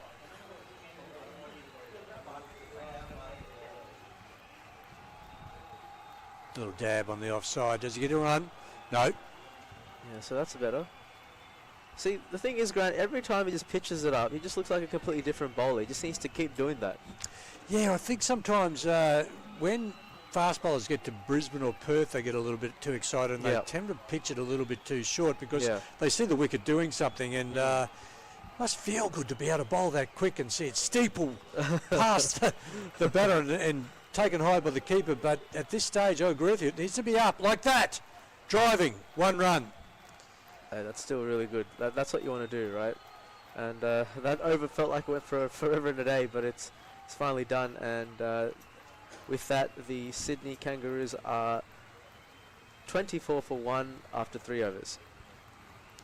Yep, Farhan, 21 off 16. Javed, he's yet to face. Farhan has a very good knack of being able to hold on to the strike.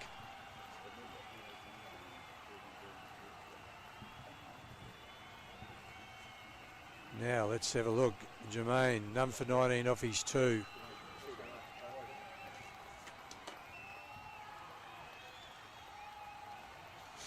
Hello, great man. Hello, Dean. Looking forward to this chase. Made a great start.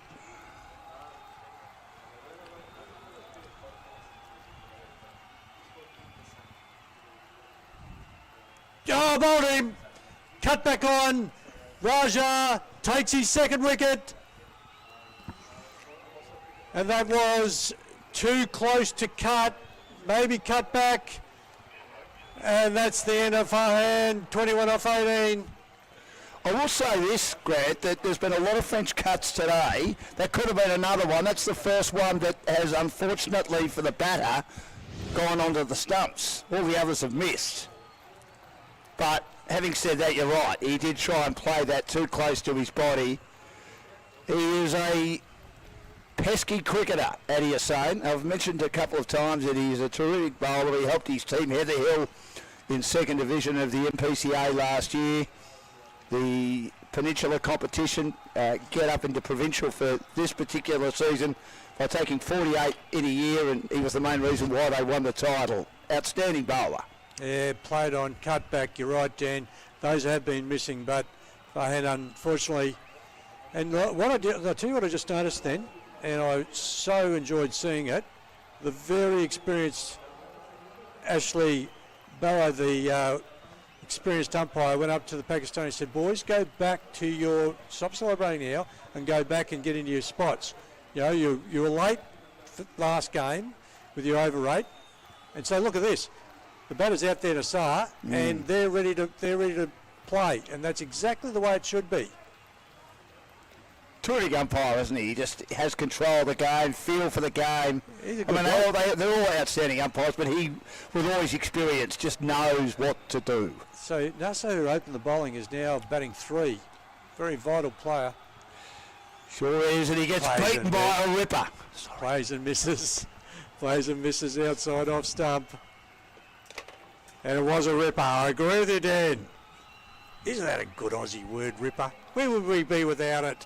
It's one of the best, isn't it? I think it is. It's ripper. It feels like it was good.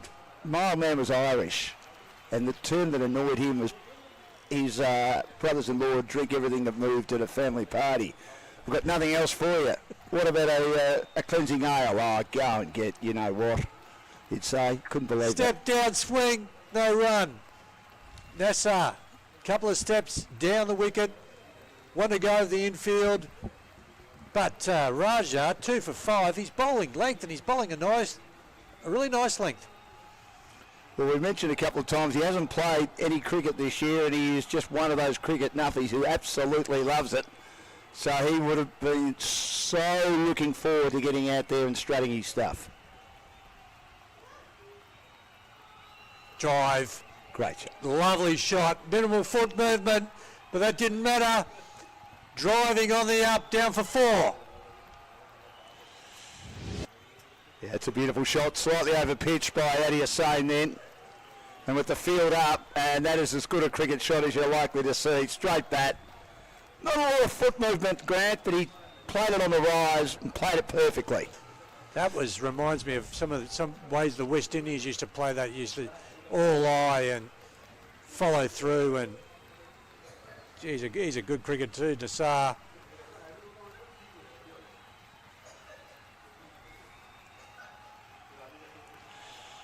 Driving again down the ground. Back-to-back boundaries for Nassar. Offside, onside. Another 4 runs. It's even better by the owner. 2 outstanding boundaries. The one through the covers was brilliant. The one down the ground was brilliant. A right smile by Adi Hussain, Grant. I wonder, as we've just heard from Nguyen, keeping it up is at least giving him a chance that maybe he might get an edge. He's making him drive. Unfortunately, probably over pitching a little bit. 6 centimetres. 6 centimetres, just too full, and that's enough. Now that's the young man from the other day, Nasheed, not playing today. Good player, those 3 guys. Yes. Good players. Nassar, so he's the owner, and he bowls first and bats second. Well, number first drop. I like that. Well, That's how you make sure you get a role in the team, but he's every bit good enough to play that role, of course. Sadiq into the attack. Sohail Sadiq, right arm bowl up.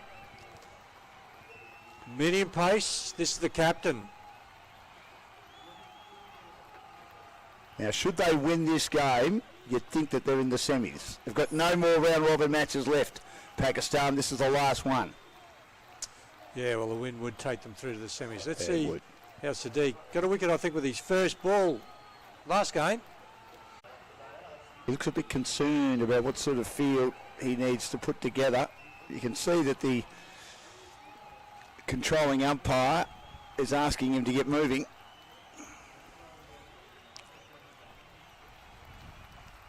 It's a lot brighter tonight than it was on Monday, though, Grant. Yes, it is. Driving, swinging, backward a square. The deep square comes around, picks up. That's 2 runs. I thought it was he shaped to drive and then swung it around, backward square, 2 runs. Just have a feeling that Nasir Jalil could be the key here for the Sydney Kangaroos. If he can stay for a while, they might eat into this target. Driving down the ground, and that's big. Couple of bounces into the boundary. Loves that straight shot down the ground. 4 runs over mid-off. Has to avoid bowling a length ball to give the big man the chance to do what he's done then, and that is put that considerable frame behind it and slog it down the ground. And he is. He's a solidly built guy, and it was a ball that was one that he could get underneath, and he did. He flat batted it down the ground. Beautiful boundary. Dead right, Dan. It was a flat bat. It was just an in-between length. He said, that doesn't worry me. I'm just going to flat bat you. Straight down the ground for 4. So what do we do with our field now? We've got the deep third man, and we've got actually got mid-off jump the fence because he's got to go and pick up the ball. And they're looking for it over there. He's saying it's gone that way. Which way is it gone? The boys have looking for the ball. The ball would be fairly new too. It's only 4.4 overs old. Has it wandered out into Casey Field somewhere, Grant? Must have. That's the road there. It's gone past the road, and gee, you wouldn't think that would be that hard to find.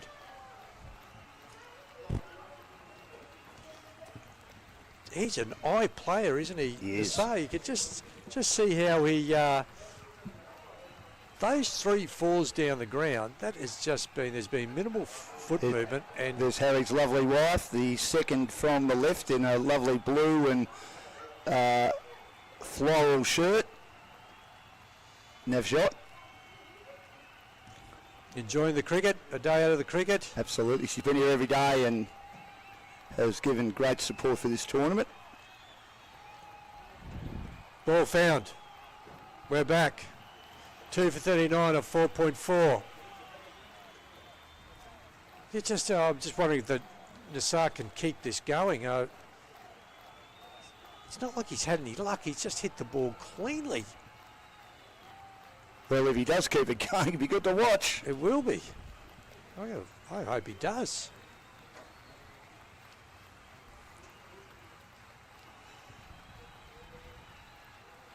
Driving down the ground. He'll pick up Siegel.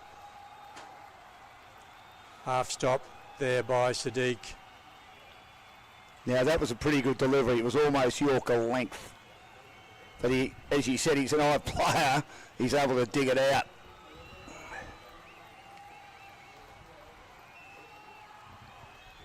They're ahead on the run rate at the moment, required.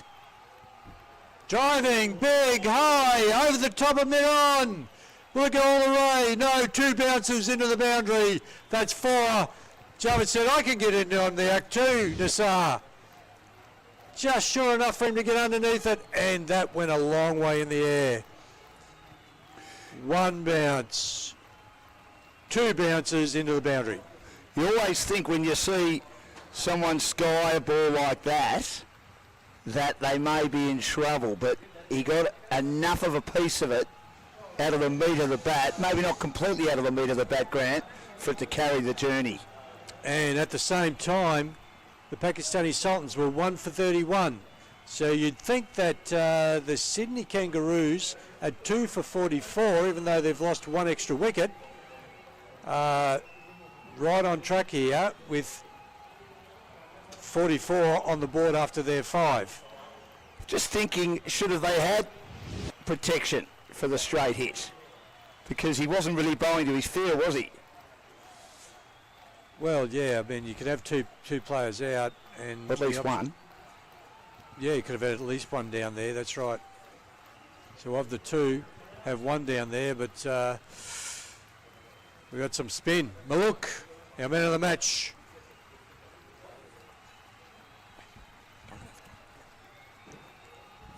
Maluk comes in, bowled beautifully in the previous game. Kangaroos need 115 off 90. Now let's see how Nassar handles spin. Pops forward. Lovely piece of turn bowling, spin bowling. Well, we know what a good bowler this guy is. He was man of the match in their big win against India. Straight away, he's turned him inside out. So bowling that left arm orthodox. Slip comes into place.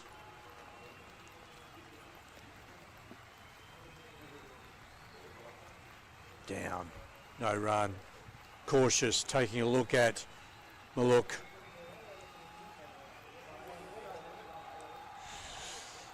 Be fascinating how he's used here. If he is able to really stem the tide by bowling tightly, could he be bowled out? Steps away, drives in the air, high. Will this be caught? It's going to land safely in between the two outfielders. One fielder backing back from the circle, long off, couldn't get around. 2 runs. Well, he's going to give you a chance every time, I think, the big fellow. And it's up to Maluk to obviously vary his delivery or mode of delivery as to whether he can flight it a few times, because there's no doubt that big Nasir will go for it as often as he can. I think we're in the picture here, like a long on. Back cuts, no run, well bowled, tighten him up. He darted it in, didn't he? Didn't give him any room whatsoever.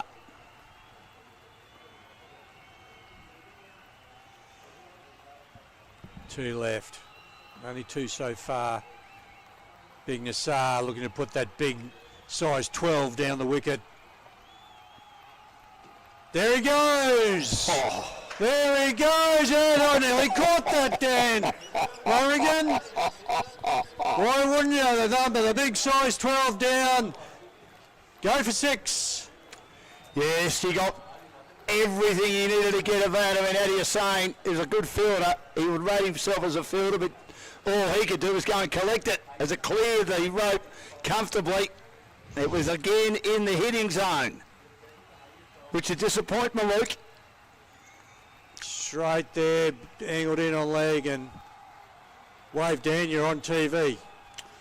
You'd hope not. No, the only thing he's going to get there was a sunburnt roof of his mouth as he watched it go over the top. Wide, outside, square cut, no run, but that'll do him. Nassar, look, I'll take 8, he said. You happy with that? Come down and have a chat to me, Javed. If we can get 8 every time, we're going to go all right.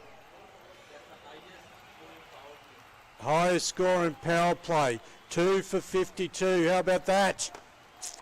In their first game of the tournament.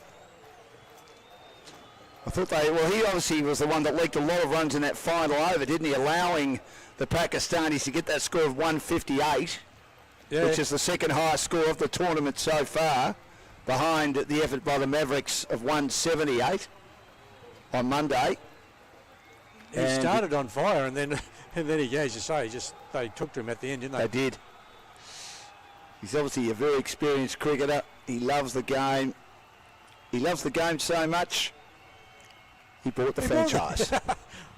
Well, what was the ad? I was thinking the same thing. I loved it so much I bought the company. You know, that's...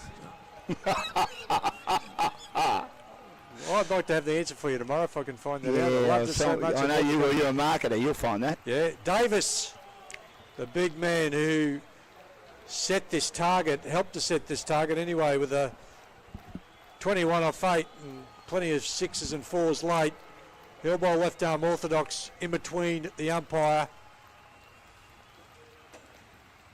Leading edge, that's out. Oh. What a unfortunate dismissal. Just got that leading edge, looking to turn at leg. A simple catch back to to Davis. He couldn't believe his luck, and Javed is out. 5 off 5. Yes, it surprised him. You're right, he was trying to turn it into the onside, and it just took the leading edge and popped over. It surprised Davis a bit too. First ball, and he gets a wicket. And I think he might have... Yeah, I'm looking at him. He seemed to be wincing. Did he hurt himself? Yeah, groin. I reckon it's a groin strain. Just as he took it there, and now when he gets into the huddle, he's... oh, ouch. Ouch, ouch. Correct. No. If it's a groin strain, don't do that. May not be. I mean, I'm not a physio, but you do know, have you had a groin strain? Oh, and you last thing you want is that. Pushing on the knees? Well, pushing it apart more. Right. You take it from a grade 1 to a grade 3 pretty quickly. Oh, gee, you just sort of only caught that. He did. That. It was in the end, it was what we call a dolly. Just lodged into the fingers, and they're the ones that you can drop, Grant, because of the fact that it can surprise you, as that one did. It sort of was steered meekly, and because, as you say, there was a leading edge. 3 for 52.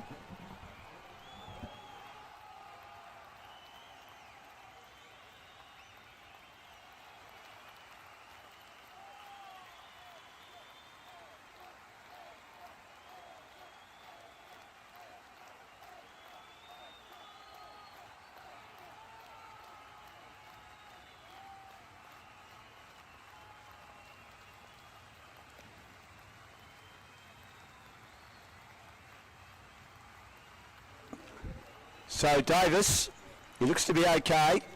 Wide of the off stump, and Syed wasn't able to get much bat on that one. Bit of bounce outside the off stump as well. We've seen a lot of bounce and turn from the spinners today. We're in the 7th over. The target's a further 107. Long way away at the moment, but they've made a good start, 8.5. Davis in again, pulled away by Syed. Through the onside. And they get 1 run.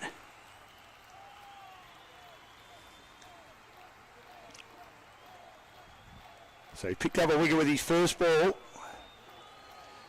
Javed caught and bowled by Davis for 5.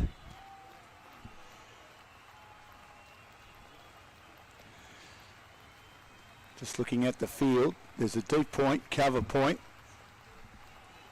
And he gets beaten by a good one.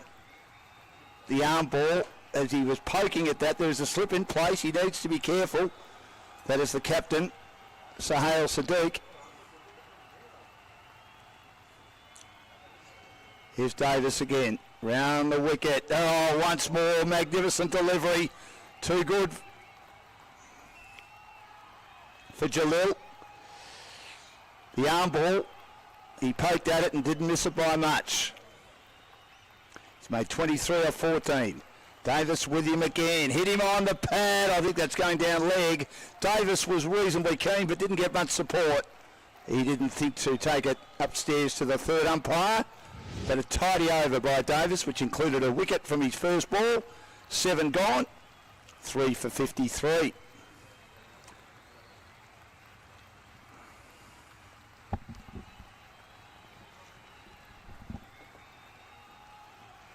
So Malouk to bowl his second over.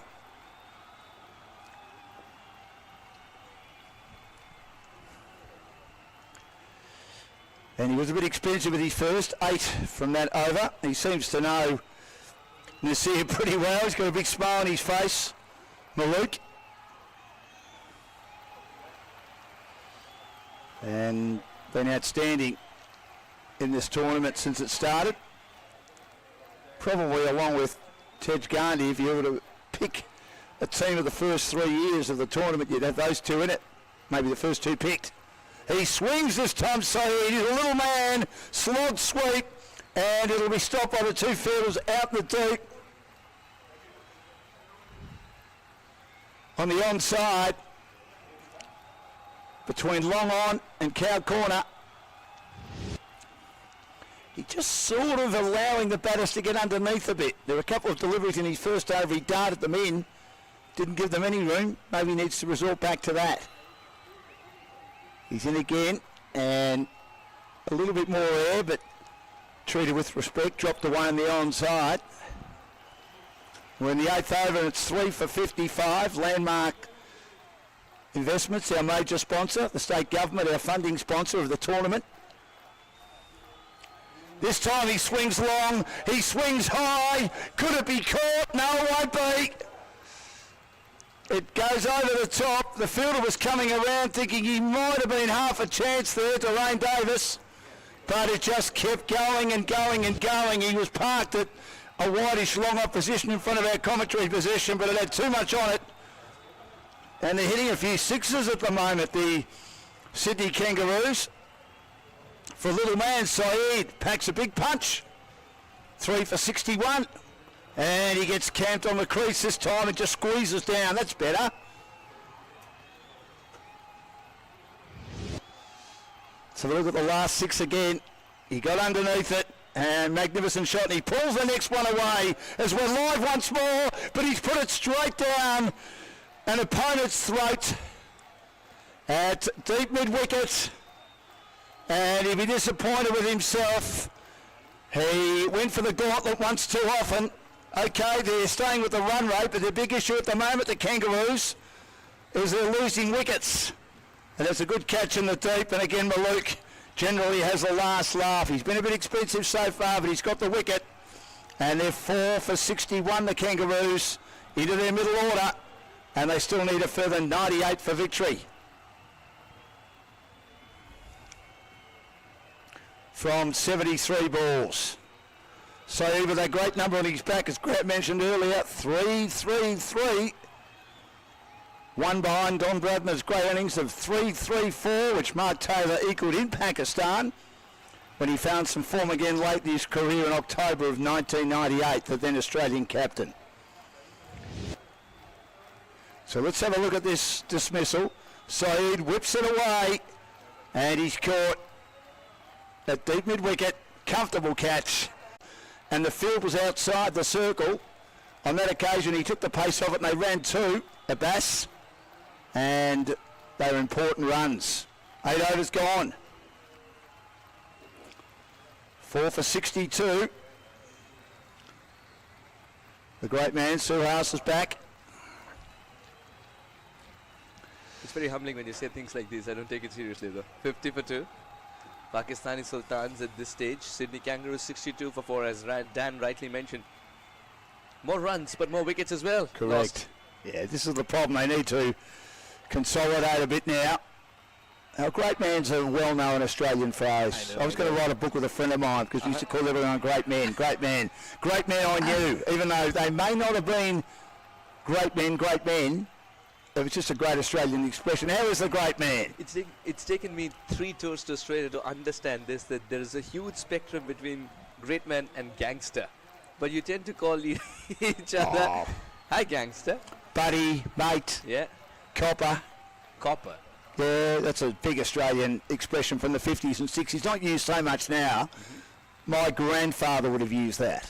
Your grandfather was a copper. No, cobber. Cobber. C-O-B-B-E-R. Oh. I don't quite know what that is, but he would have used that back in the 50s and 60s. He was in the demolition trade. A company called Wheel and the Wrecker.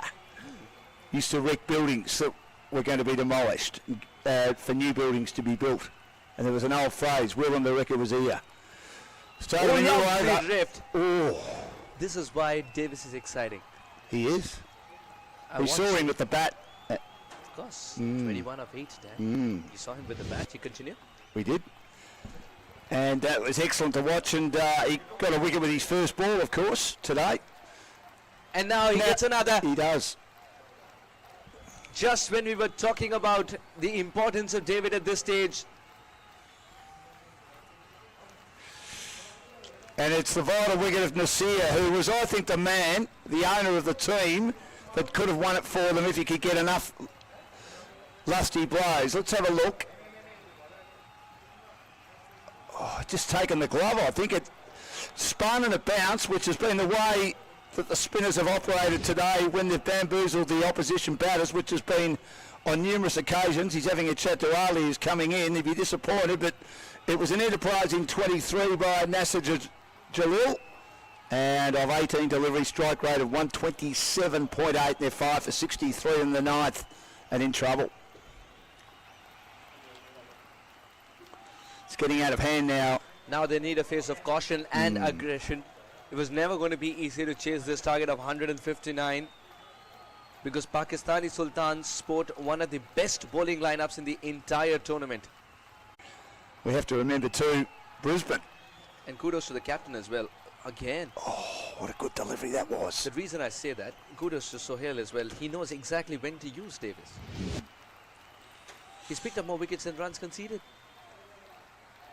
That's a great delivery, isn't it? Again, it took off. Again, it turned. He uses his entire body into the ball. They get some runs here as it's turned down a fine leg. Not sure it was off pad or bat. I think there may have been a bit of a tickle onto the pad or vice versa. Really good run there by the captain. Now he's also offered himself as a slip in place. The first runs in this over, and that comes because of a poor delivery down the leg side. When he gets it right, it's impossible today to hit Davis. He could be one of the most important players in the tournament. They win today, they remain undefeated, and you think they will progress from this pool. Remembering that their second match was called off due to bad light, so they shared the points. 9 overs gone, 5 for 66. What a good over, just 3 Excellent. runs of it. Yeah. And that too, a 1 ball, which was streaky. Yep. And of course, a wicket. What's that chat between Norman and Abbas? 2 new men at the crease. Well, I wonder if Jalil set a bit of a rod for his own back and his team's back by batting aggressively and keeping them on song with the run rate required.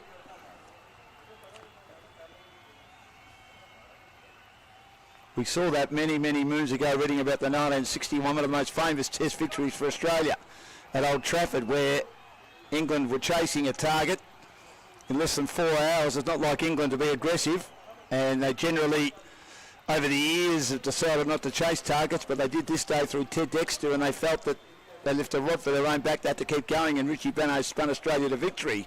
We're sort of seeing this a bit today with Jalil going aggressively as Malouk again bowls and gave it a bit of air, but it dipped quickly and it's pushed into the onside. And again, taking the pace of it, the fielders are deep in that onside. Great running. Oh, you've got to love this, Dad. The way he pushed for the second run made Noman believe that it's on. Malouk was left guessing, and it's been a long time since Malouk has been treated this way. 21 runs in his 14 deliveries. Lovely batting by Abbas there.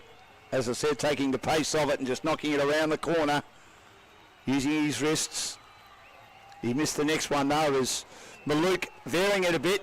He was throwing it up a bit too much early days, allowing Jalil to hit him out of the ground and over the top. Well, this is a good ball. Yep, slides it on. Every time he pitches in the middle stump, Malouk leaves options open. It can turn the other way for the right-hander. It can turn away from him, or it can come back in, because he's got a lovely arm ball. 5 for 69 in the 10th. Appeal for a catch. He's gone. Caught behind. He walked. Abbas walked. Again, that was a quicker delivery, a flatter delivery. He looked to cut too close to the body. He's nicked it through to the keeper. Salman takes the catch. And Pakistan are on their way here. 6 for 69, the Sydney Kangaroos, and in trouble. Malouk, after a couple of deliveries that spins away from the right-hander, one that holds its line with a slip in place. I'm not quite sure what shot he was trying to play. But a little tickle to the keeper will bring an end to Mohammad Abbas. 4 or 6 for him, not good enough on the given day. 69 for 6. Full credit to Malouk. He may have taken some tap early, but he's got 2 wickets again. I mean, he's an amazing bowler. Took 4 in the first game Love it when you say it like that. when they destroyed India. Well, he's a great bowler. He doesn't panic, does he? Another reason to watch Aussie Cricket League 2023. A hero on one day might have to struggle and strive Correct. to be the best on the next day. And I think that's a reflection of cricket itself, Dan. The CC word. Champ one day, chump the next. Chump one day, champ the next. Do you like that, chump? C-H-U-M-P? Yeah. C-H-A-M-P. Interestingly, I think if I hang around, I can learn a lot of Aussie slang as well. I think I need to form a separate notebook, not the ones that I carry for notes, a separate notebook so that within 4 days it will be from me. You would have loved to have met my father. I'll tell you why in a minute. My late father is Malouk Bowles, and it's pushed back because he loved the Australian language.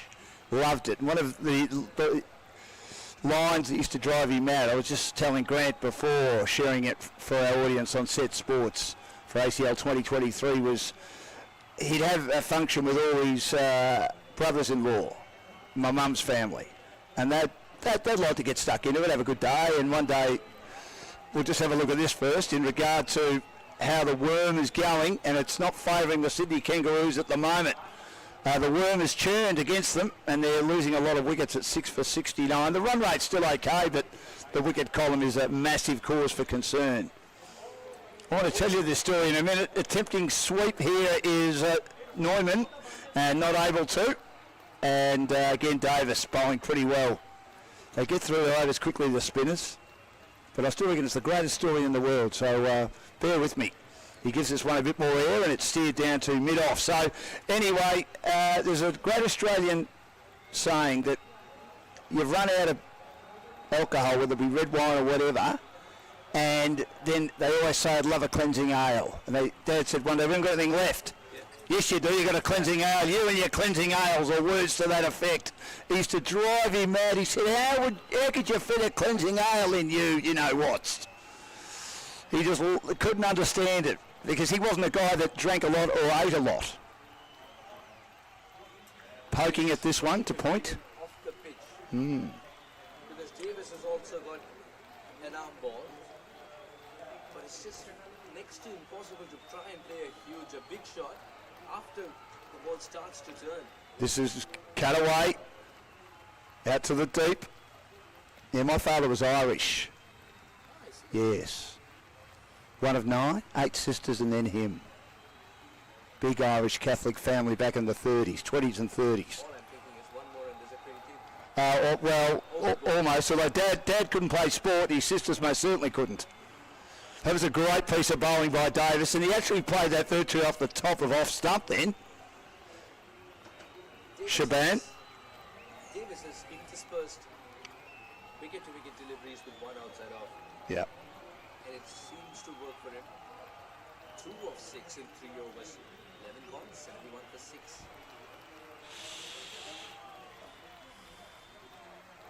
A few of the spectators enjoying themselves. Having a lovely time. Here's Maluk again. Looks like he's going to be bowled through. And, gee, that one took off. Was there an edge there? Is that almost taken? Not sure. Let's have a look at the replay. Certainly took off.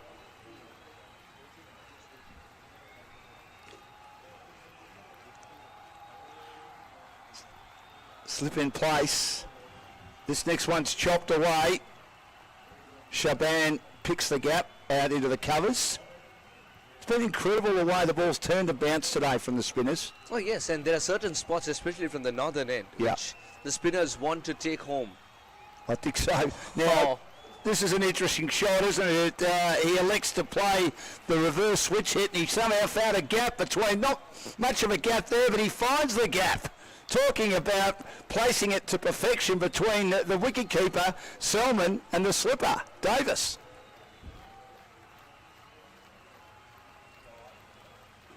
Unlucky for Maluk, but he fought back well. Maluk squeezes that ball, doesn't he, before he lets it go. And that's why it turns this much. Oh, that was pretty well played by Norman then, wasn't it? Because he was looking to get on the back foot and caress it away through the offside, but just kept turning away from him. And you could just sense that he's applying so much pressure because of his emotion. Oh, God! Maluk keeps it simple and straight. Norman it's hit doesn't. the leg stump. Norman misses completely. Oh. Well, look at that. 3 for 24. I mean, what was he doing then? I mean, I know that when it comes off, we praise those improvised shots in this form of the game, and players practice them all the time, the switch hit.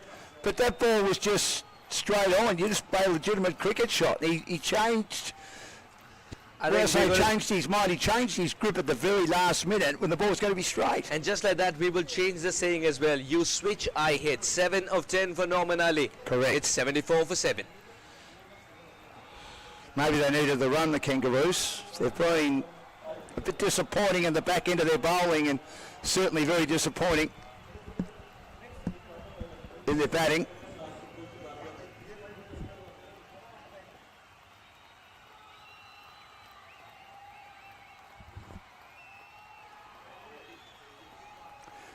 Suarez was going out in the field to do some interviews. Look forward to hearing from him very shortly. Thanks to Landmark Investments, our major sponsor. Exclusive migration, the Victorian State Government, the funding partner, Gainwright Accountants in Cranbourne. Here's Malouk again looking for a fourth wicket. Oh, gee, that would have been LB if the batter didn't squeeze his bat down and just slide that away into the gully region. Oh, that was right on line, and in the end, after receiving some treatment early days by Jalil, the owner of this Sydney Kangaroos team, playing its first game in the tournament today, Malouk, as usual, has fought back magnificently to put himself in line for maybe another Man of the Match award. 3 for 24, could have been 4 if Pardeep had not got bat on ball, which he did. Shaban to face now. Davis. Operating in unison, the two spinners. A bit of bounce again, a bit of room. Cut away. That could nearly be out, I think. That's out. They went for a run, and Pradeep is looking at his partner saying, "Suicide City, what were you doing?" Terrific return. He played it straight into the offside, and that's what you call a suicide single. He hesitated a little bit too, which didn't help Pradeep's chance of getting back. And as you can see side on, Pradeep was out by a fair way. Hadn't even got a chance to ground his bat when Selman took the ball and took the bails off. 8 for 74, start of the 13th over.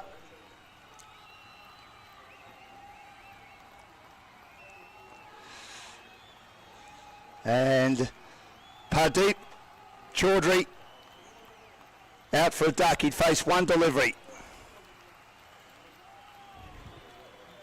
Game has slipped away for the Kangaroos. Still got 2 more games remaining. And they're not out of contention yet.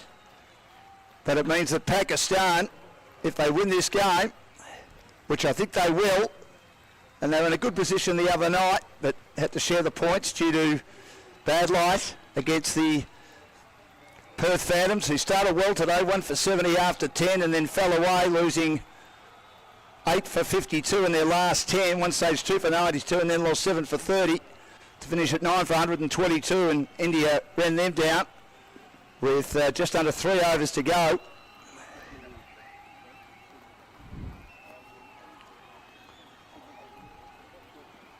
Eight for 74. Davis. Things have happened while he's been playing today.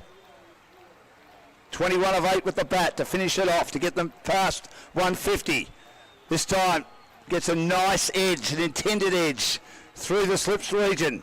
Picked up a few metres inside the boundary, and the batters will come back for 2. Now, why would Tej Gandhi come in so low? He's having a very good year for Murrumbina this year. Been a star in the first division, which is the second division in the Bayside Southern Cricket competition. Playing for Murrumbina in the southern suburbs of Melbourne. Been outstanding with bat and ball. Gets cut in half on this occasion. And he's generally been batting in the middle order.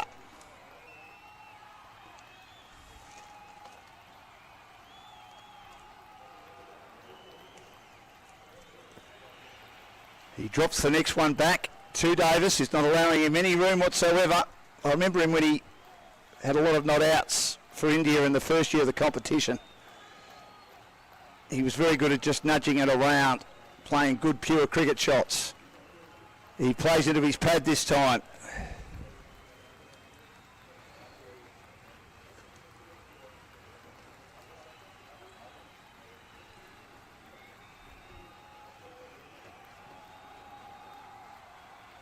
And this comes back in again. He chops away into the covers. Gee, what a good over this has been. Davis outstanding, 4 overs, 21 of 8 with the bat, and 2 for 8 from 4 with the ball. Let's get down to Suaz. He has a member of the Sydney Kangaroos team at the moment, are 8 for 76 after 13 overs. All yours. We've got Suaz. Nasir Jalil with us, the team owner and captain of Sydney Kangaroos. Nasir, firstly, really well bowled. That ball swings lovely, doesn't it? So you like this weather that way? Yeah, that's the only good thing I think for the Melbourne weather. Yeah, we started well actually. Couple of overs cost us this game. We'll see, you know, with the first experience today, and I think other team have a little bit of edge of, you know, having some experience playing the games, couple of games already, and yeah, hopefully we'll get better in next game. With you included, you have a great balance of exuberance and experience in your side. Yeah, I actually have a really good young players and young kids playing with us, and bit of experience as well, which is I have a, you know, Afghan test player and young under-19 player from Afghanistan, and myself plays first class cricket, and some other players, they all playing Sydney, you know, great cricket and all the Shires cricket. But it's just you know, the day, you know, it's a cricket. Some day it's a bad day, you know. Sometimes you gotta have a, you know, cop that everything, you know, going against you. Yeah, it looks tough right now, but as far as tomorrow's game is concerned as well, have you already started to think about it now that you've understood the conditions better? Yeah, definitely. I'm looking forward for the next game, and actually used to a little bit of conditions, and pitch is a little bit actually, not a little bit, I think it's a lot. I think it's dry and crumbly pitch. The spinners got a lot in the pitch, and we'll see. We're gonna plan tomorrow for we have another leg spinner coming tomorrow joining us, so we're gonna have a, you know, strong spin side. So we'll see how it goes. Another leggy. Now, as an owner of the side, if you had to wear the owner's hat now, not the captain's, how difficult or easy was it to pick this side, given that Aussie Cricket League 2023 is next level altogether? I think it wasn't easy, hard for me, because this team is we playing for 8-9 Gs in Sydney, so we've been playing together, you know, playing a lot of competition in Sydney.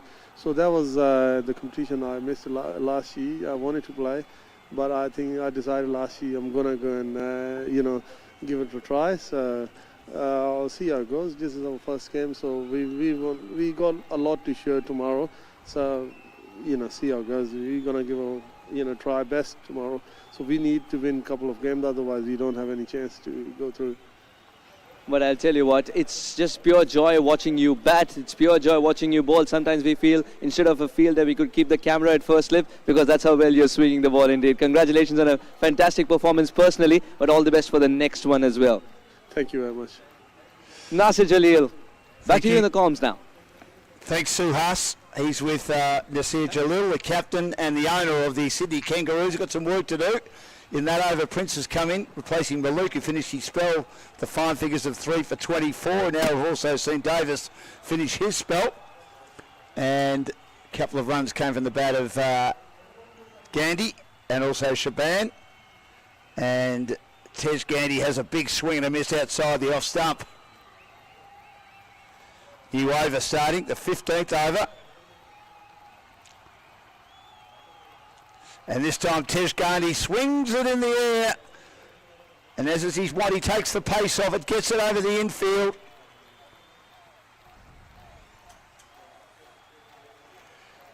Through the offside.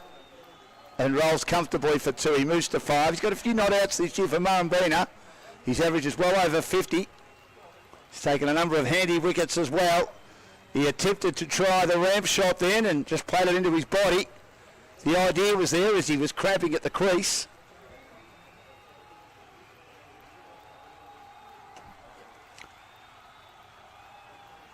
Gives it air, swing and a miss, but keeps the back foot anchored.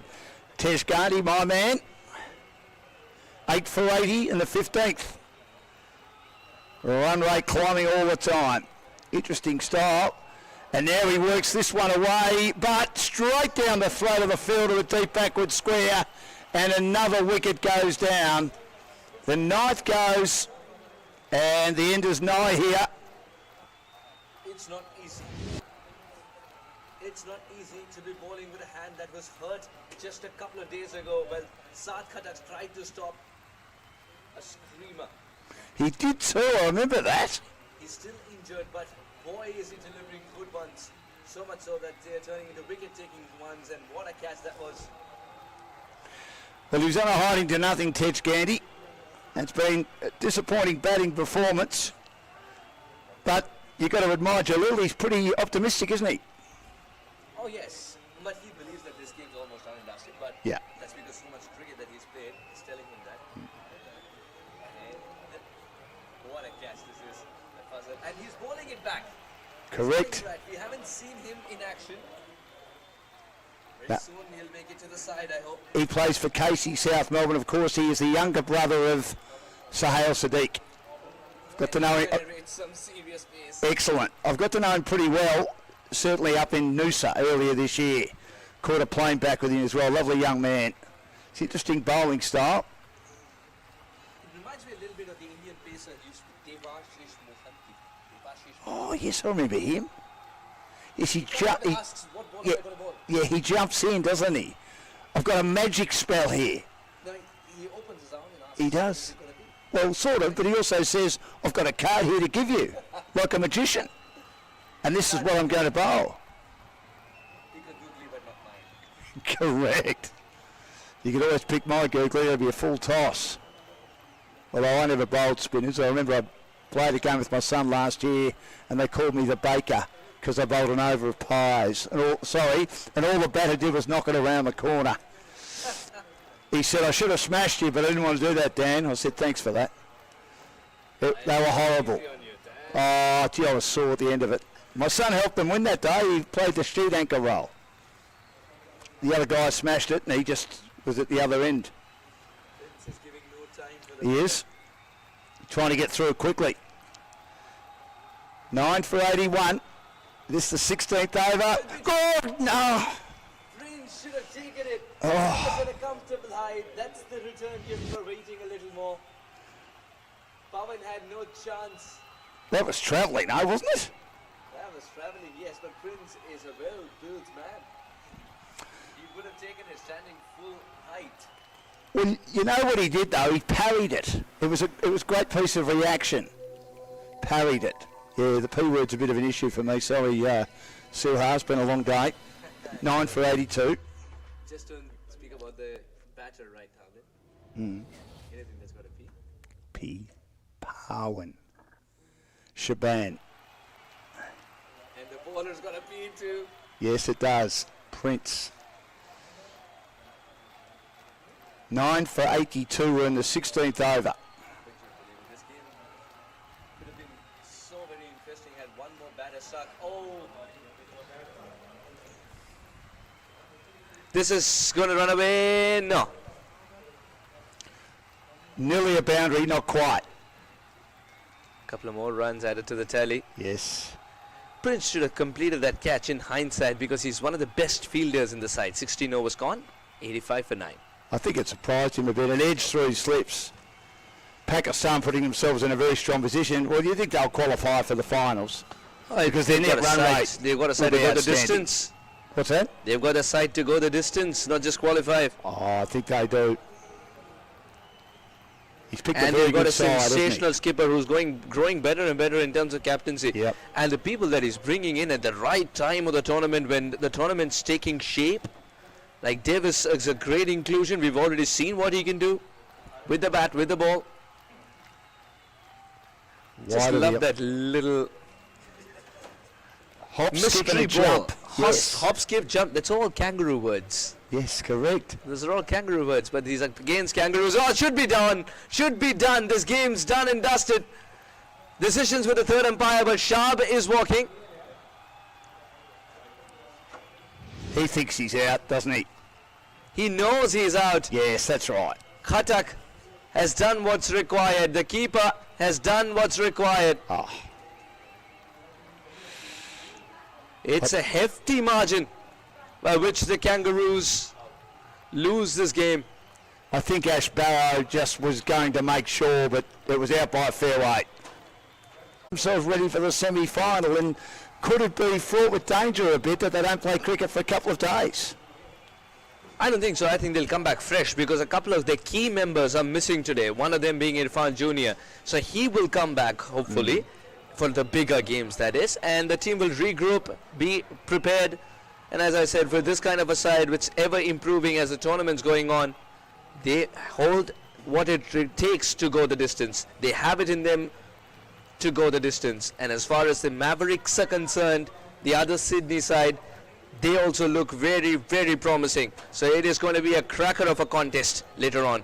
Well, that's right. I mean, it'll be interesting as who finishes on top in that group. Will it be the Lankan Lions? Will it be the Sydney Mavericks? Because Absolutely. Pakistan... Don't forget the Lions. The Pakistan, you think, will finish on top in this group because India have already had 1 win, 1 loss.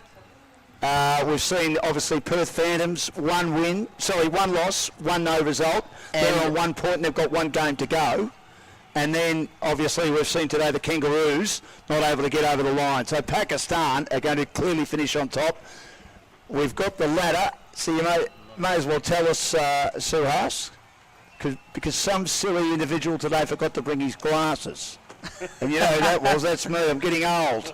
Hopeless. So what have we got? Now Talvinder did start off well 16 or 24 for the Pakistani Sultans, but I genuinely believe it was Anthony's innings which held forth for them.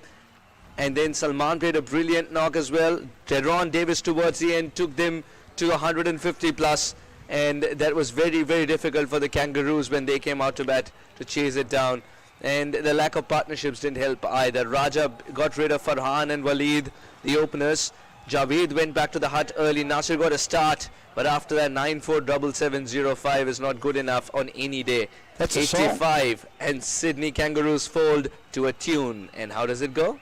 9-4-7-7-0-5. It was a great song. This is what happens. 1970s. Oh, okay. I thought this is what happens when you try to memorize the yellow pages. Well, Maluk took 3 wickets after he received some treatment early days by Jalal, and then he fought back beautifully. Look, Jermaine expensive, 6 dots, none for 19, needed the run. Raja 2 for 13 did his job. Sadiq none for 12 from 1 over was expensive. Maluk outstanding with 15 dots after a bad first over, but that's him. He's a magnificent bowler. 3 for 24. Davis, what a star. 21 from 8, 2 for 8 with the ball. Close to man of the match for mine. Mind you, Salman made a great innings as he kept them together in the middle part, allowing them to make 158, the Sultans. Prince none for 7, and Katak 1.2 overs with that interesting action. He took 2 for 2, and it may be an interesting action, but it's certainly a very effective action. Interesting but effective, as Dan called it right. The upshot of the game suggests that Sultan, who won the toss, the Pakistani Sultans, were able to put 158 for 6, and they knew with the kind of bowling lineup they have should prove enough. Salman's 57 will not be forgotten. Anthony and Davis as well got runs, and Davis's 21 not out added the punch towards the end for Sultans to get over 150. Kangaroos in reply, 85, and they fold because Maluk picks up 3 once again. Khatak with 2 wickets for 2 runs, and Davis picked up 2 wickets too. Sultans win by a hefty margin. Of 73 runs. Let's have a look at tomorrow. The Indian Tigers and the Sydney Kangaroos are back-to-back for the Sydney Kangaroos. Must win. Indian Tigers win. They'll probably qualify after a good win today. 12:30 the first match. And the second match tomorrow, the other side of the draw will be the Afghanistan Eagles and the Canadian Wolves. And obviously neither can, well, actually one can, provided they have a good win. So this is the last throw of the dice for these 2 teams. So that is it. Thanks very much for what has been an outstanding day. We've got to get out in the middle.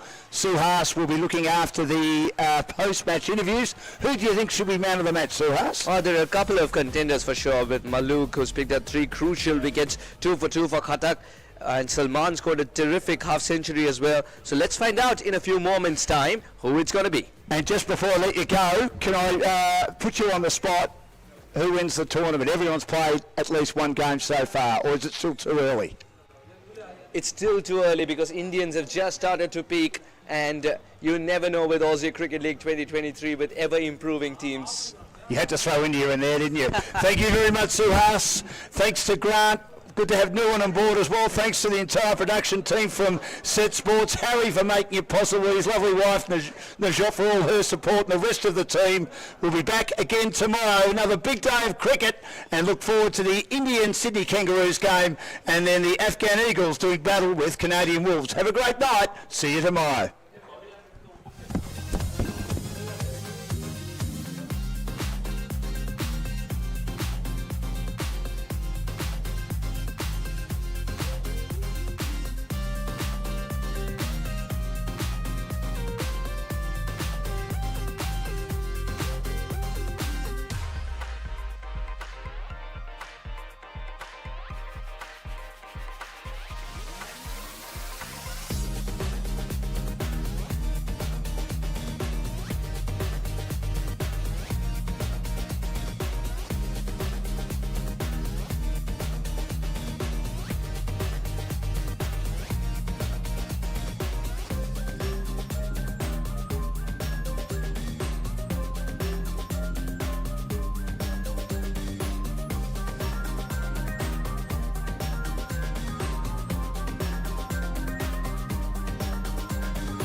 Another good game of cricket at the landmark Aussie Cricket League 2023. The Pakistani Sultans taking on the Sydney Kangaroos, and it's the Sultans who triumphed quite considerably in the end.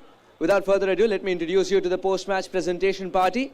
We have Mr. Jagdish Singh with us, Zoom Punjabi, California. Thank you so much, Mr. Jagdish Singh, for all your support. Let's quickly have a chat with the captain who came second, Mr. Nasir Jaleel. Sydney Kangaroos, Nasir Jaleel. This game became even tougher as soon as the 6th wicket fell, because too many runs to get, not much batting power left. Yeah, that's true. I think we lost the wickets consecutively, and I think they bowled well. I'm gonna give them credit. And we, like I said before, we had 2 bad overs in first inning. And if he could have, stopped them to 130 or something, I think that would have been a good game. But they played well and they deserve to win. First game of the season for you, as far as the Aussie Cricket League 2023 is concerned. Now, there were some bright spots as well in terms of your own bowling. What do you tell the other boys too, because they can learn a thing or two from your line and length? Yeah, I think we started well. I'm happy with our bowling performance. I think we just need to, just work hard a little bit, and we just sort of know the condition better now because we didn't have any game before. Like I said, they had a little bit of experience. They played 3 games already, and they won one game, and then they were coming with the good confidence. So that was our first game. Then we'll see how it goes. We're gonna come back and tomorrow game and see how it goes. We'll try hard. Tomorrow is the 12 o'clock start game for you, so all the very best for that. Thank you very much. Mr. Nasir Jaleel, the captain of Sydney Kangaroos. Let's speak to the winning skipper now. The winning skipper, Pakistani Sultans, Sohail Sadiq. And the smile gets wider and wider. Doesn't really matter how many chopping and changing you do with your playing 11, you know the right result, you just know the right combination. Well, we had a couple of man-man shot today, but with depth we have in the group, it's very good. We got good fast bowlers, we got good mix of spins, good players there, and they just stick together and perform well. Unleashing Davis towards the end. What a masterstroke. Well, we know how good a player he is. He's a top gun. He plays really well, spin and pace both. He couldn't, get going in a couple of games, but we know we stick with him and he's gonna come good. Today was his day.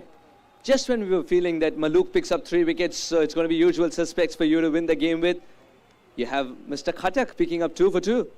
We do have a couple of off-spinners as well. It's just the game situation where we're going to use who. So it's just the matchups. When we have a left-handers, we go for off-spinners mainly, but this wicket anyone can bowl probably. So, the bowlers have done a really good job.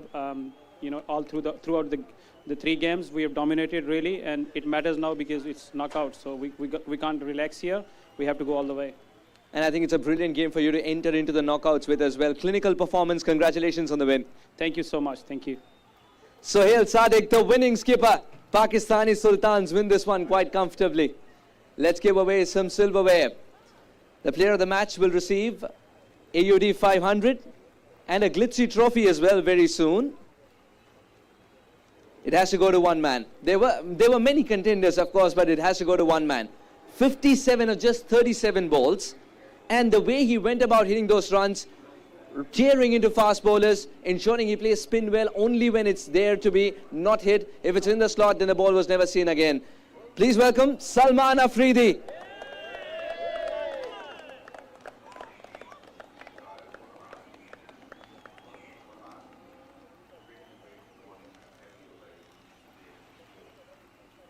What a knock this is. What a knock. We'll have a chat with Salman, but don't go too far. You'll also receive a trophy, trust me. Salman, firstly, जिस तरीके से आप आज खेले, आज कप्तान ने आपको क्या कह के भेजा था, क्योंकि ऐसा लगा था कि आप बहुत ही फ्रीडम के साथ खेल रहे थे.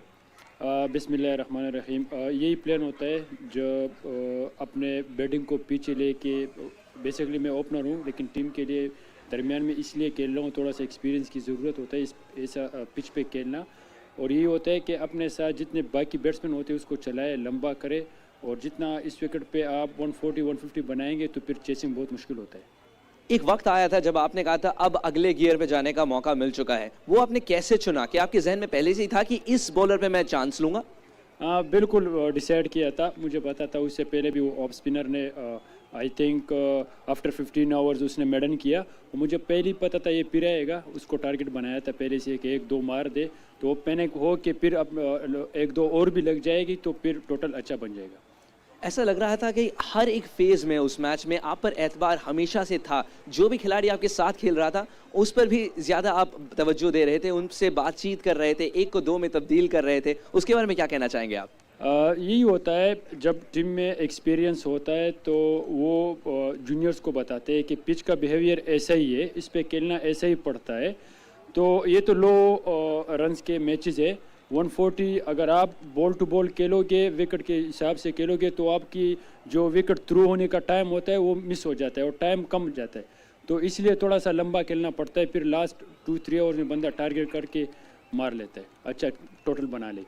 बिल्कुल आपने वैसे ही खेला. शानदार परफॉर्मेंस रही. Not just are you a batting force but a guiding force for the team as well. Congratulations on this fantastic performance. Thank you. Salman Afridi with a sensational half century that spices up the entire tournament, and it's only going to get bigger and better for him here. That's all we got for you from the post-match presentation today. Tomorrow it's going to be another double header. Until then, it's goodbye from all of us here at KC Fields.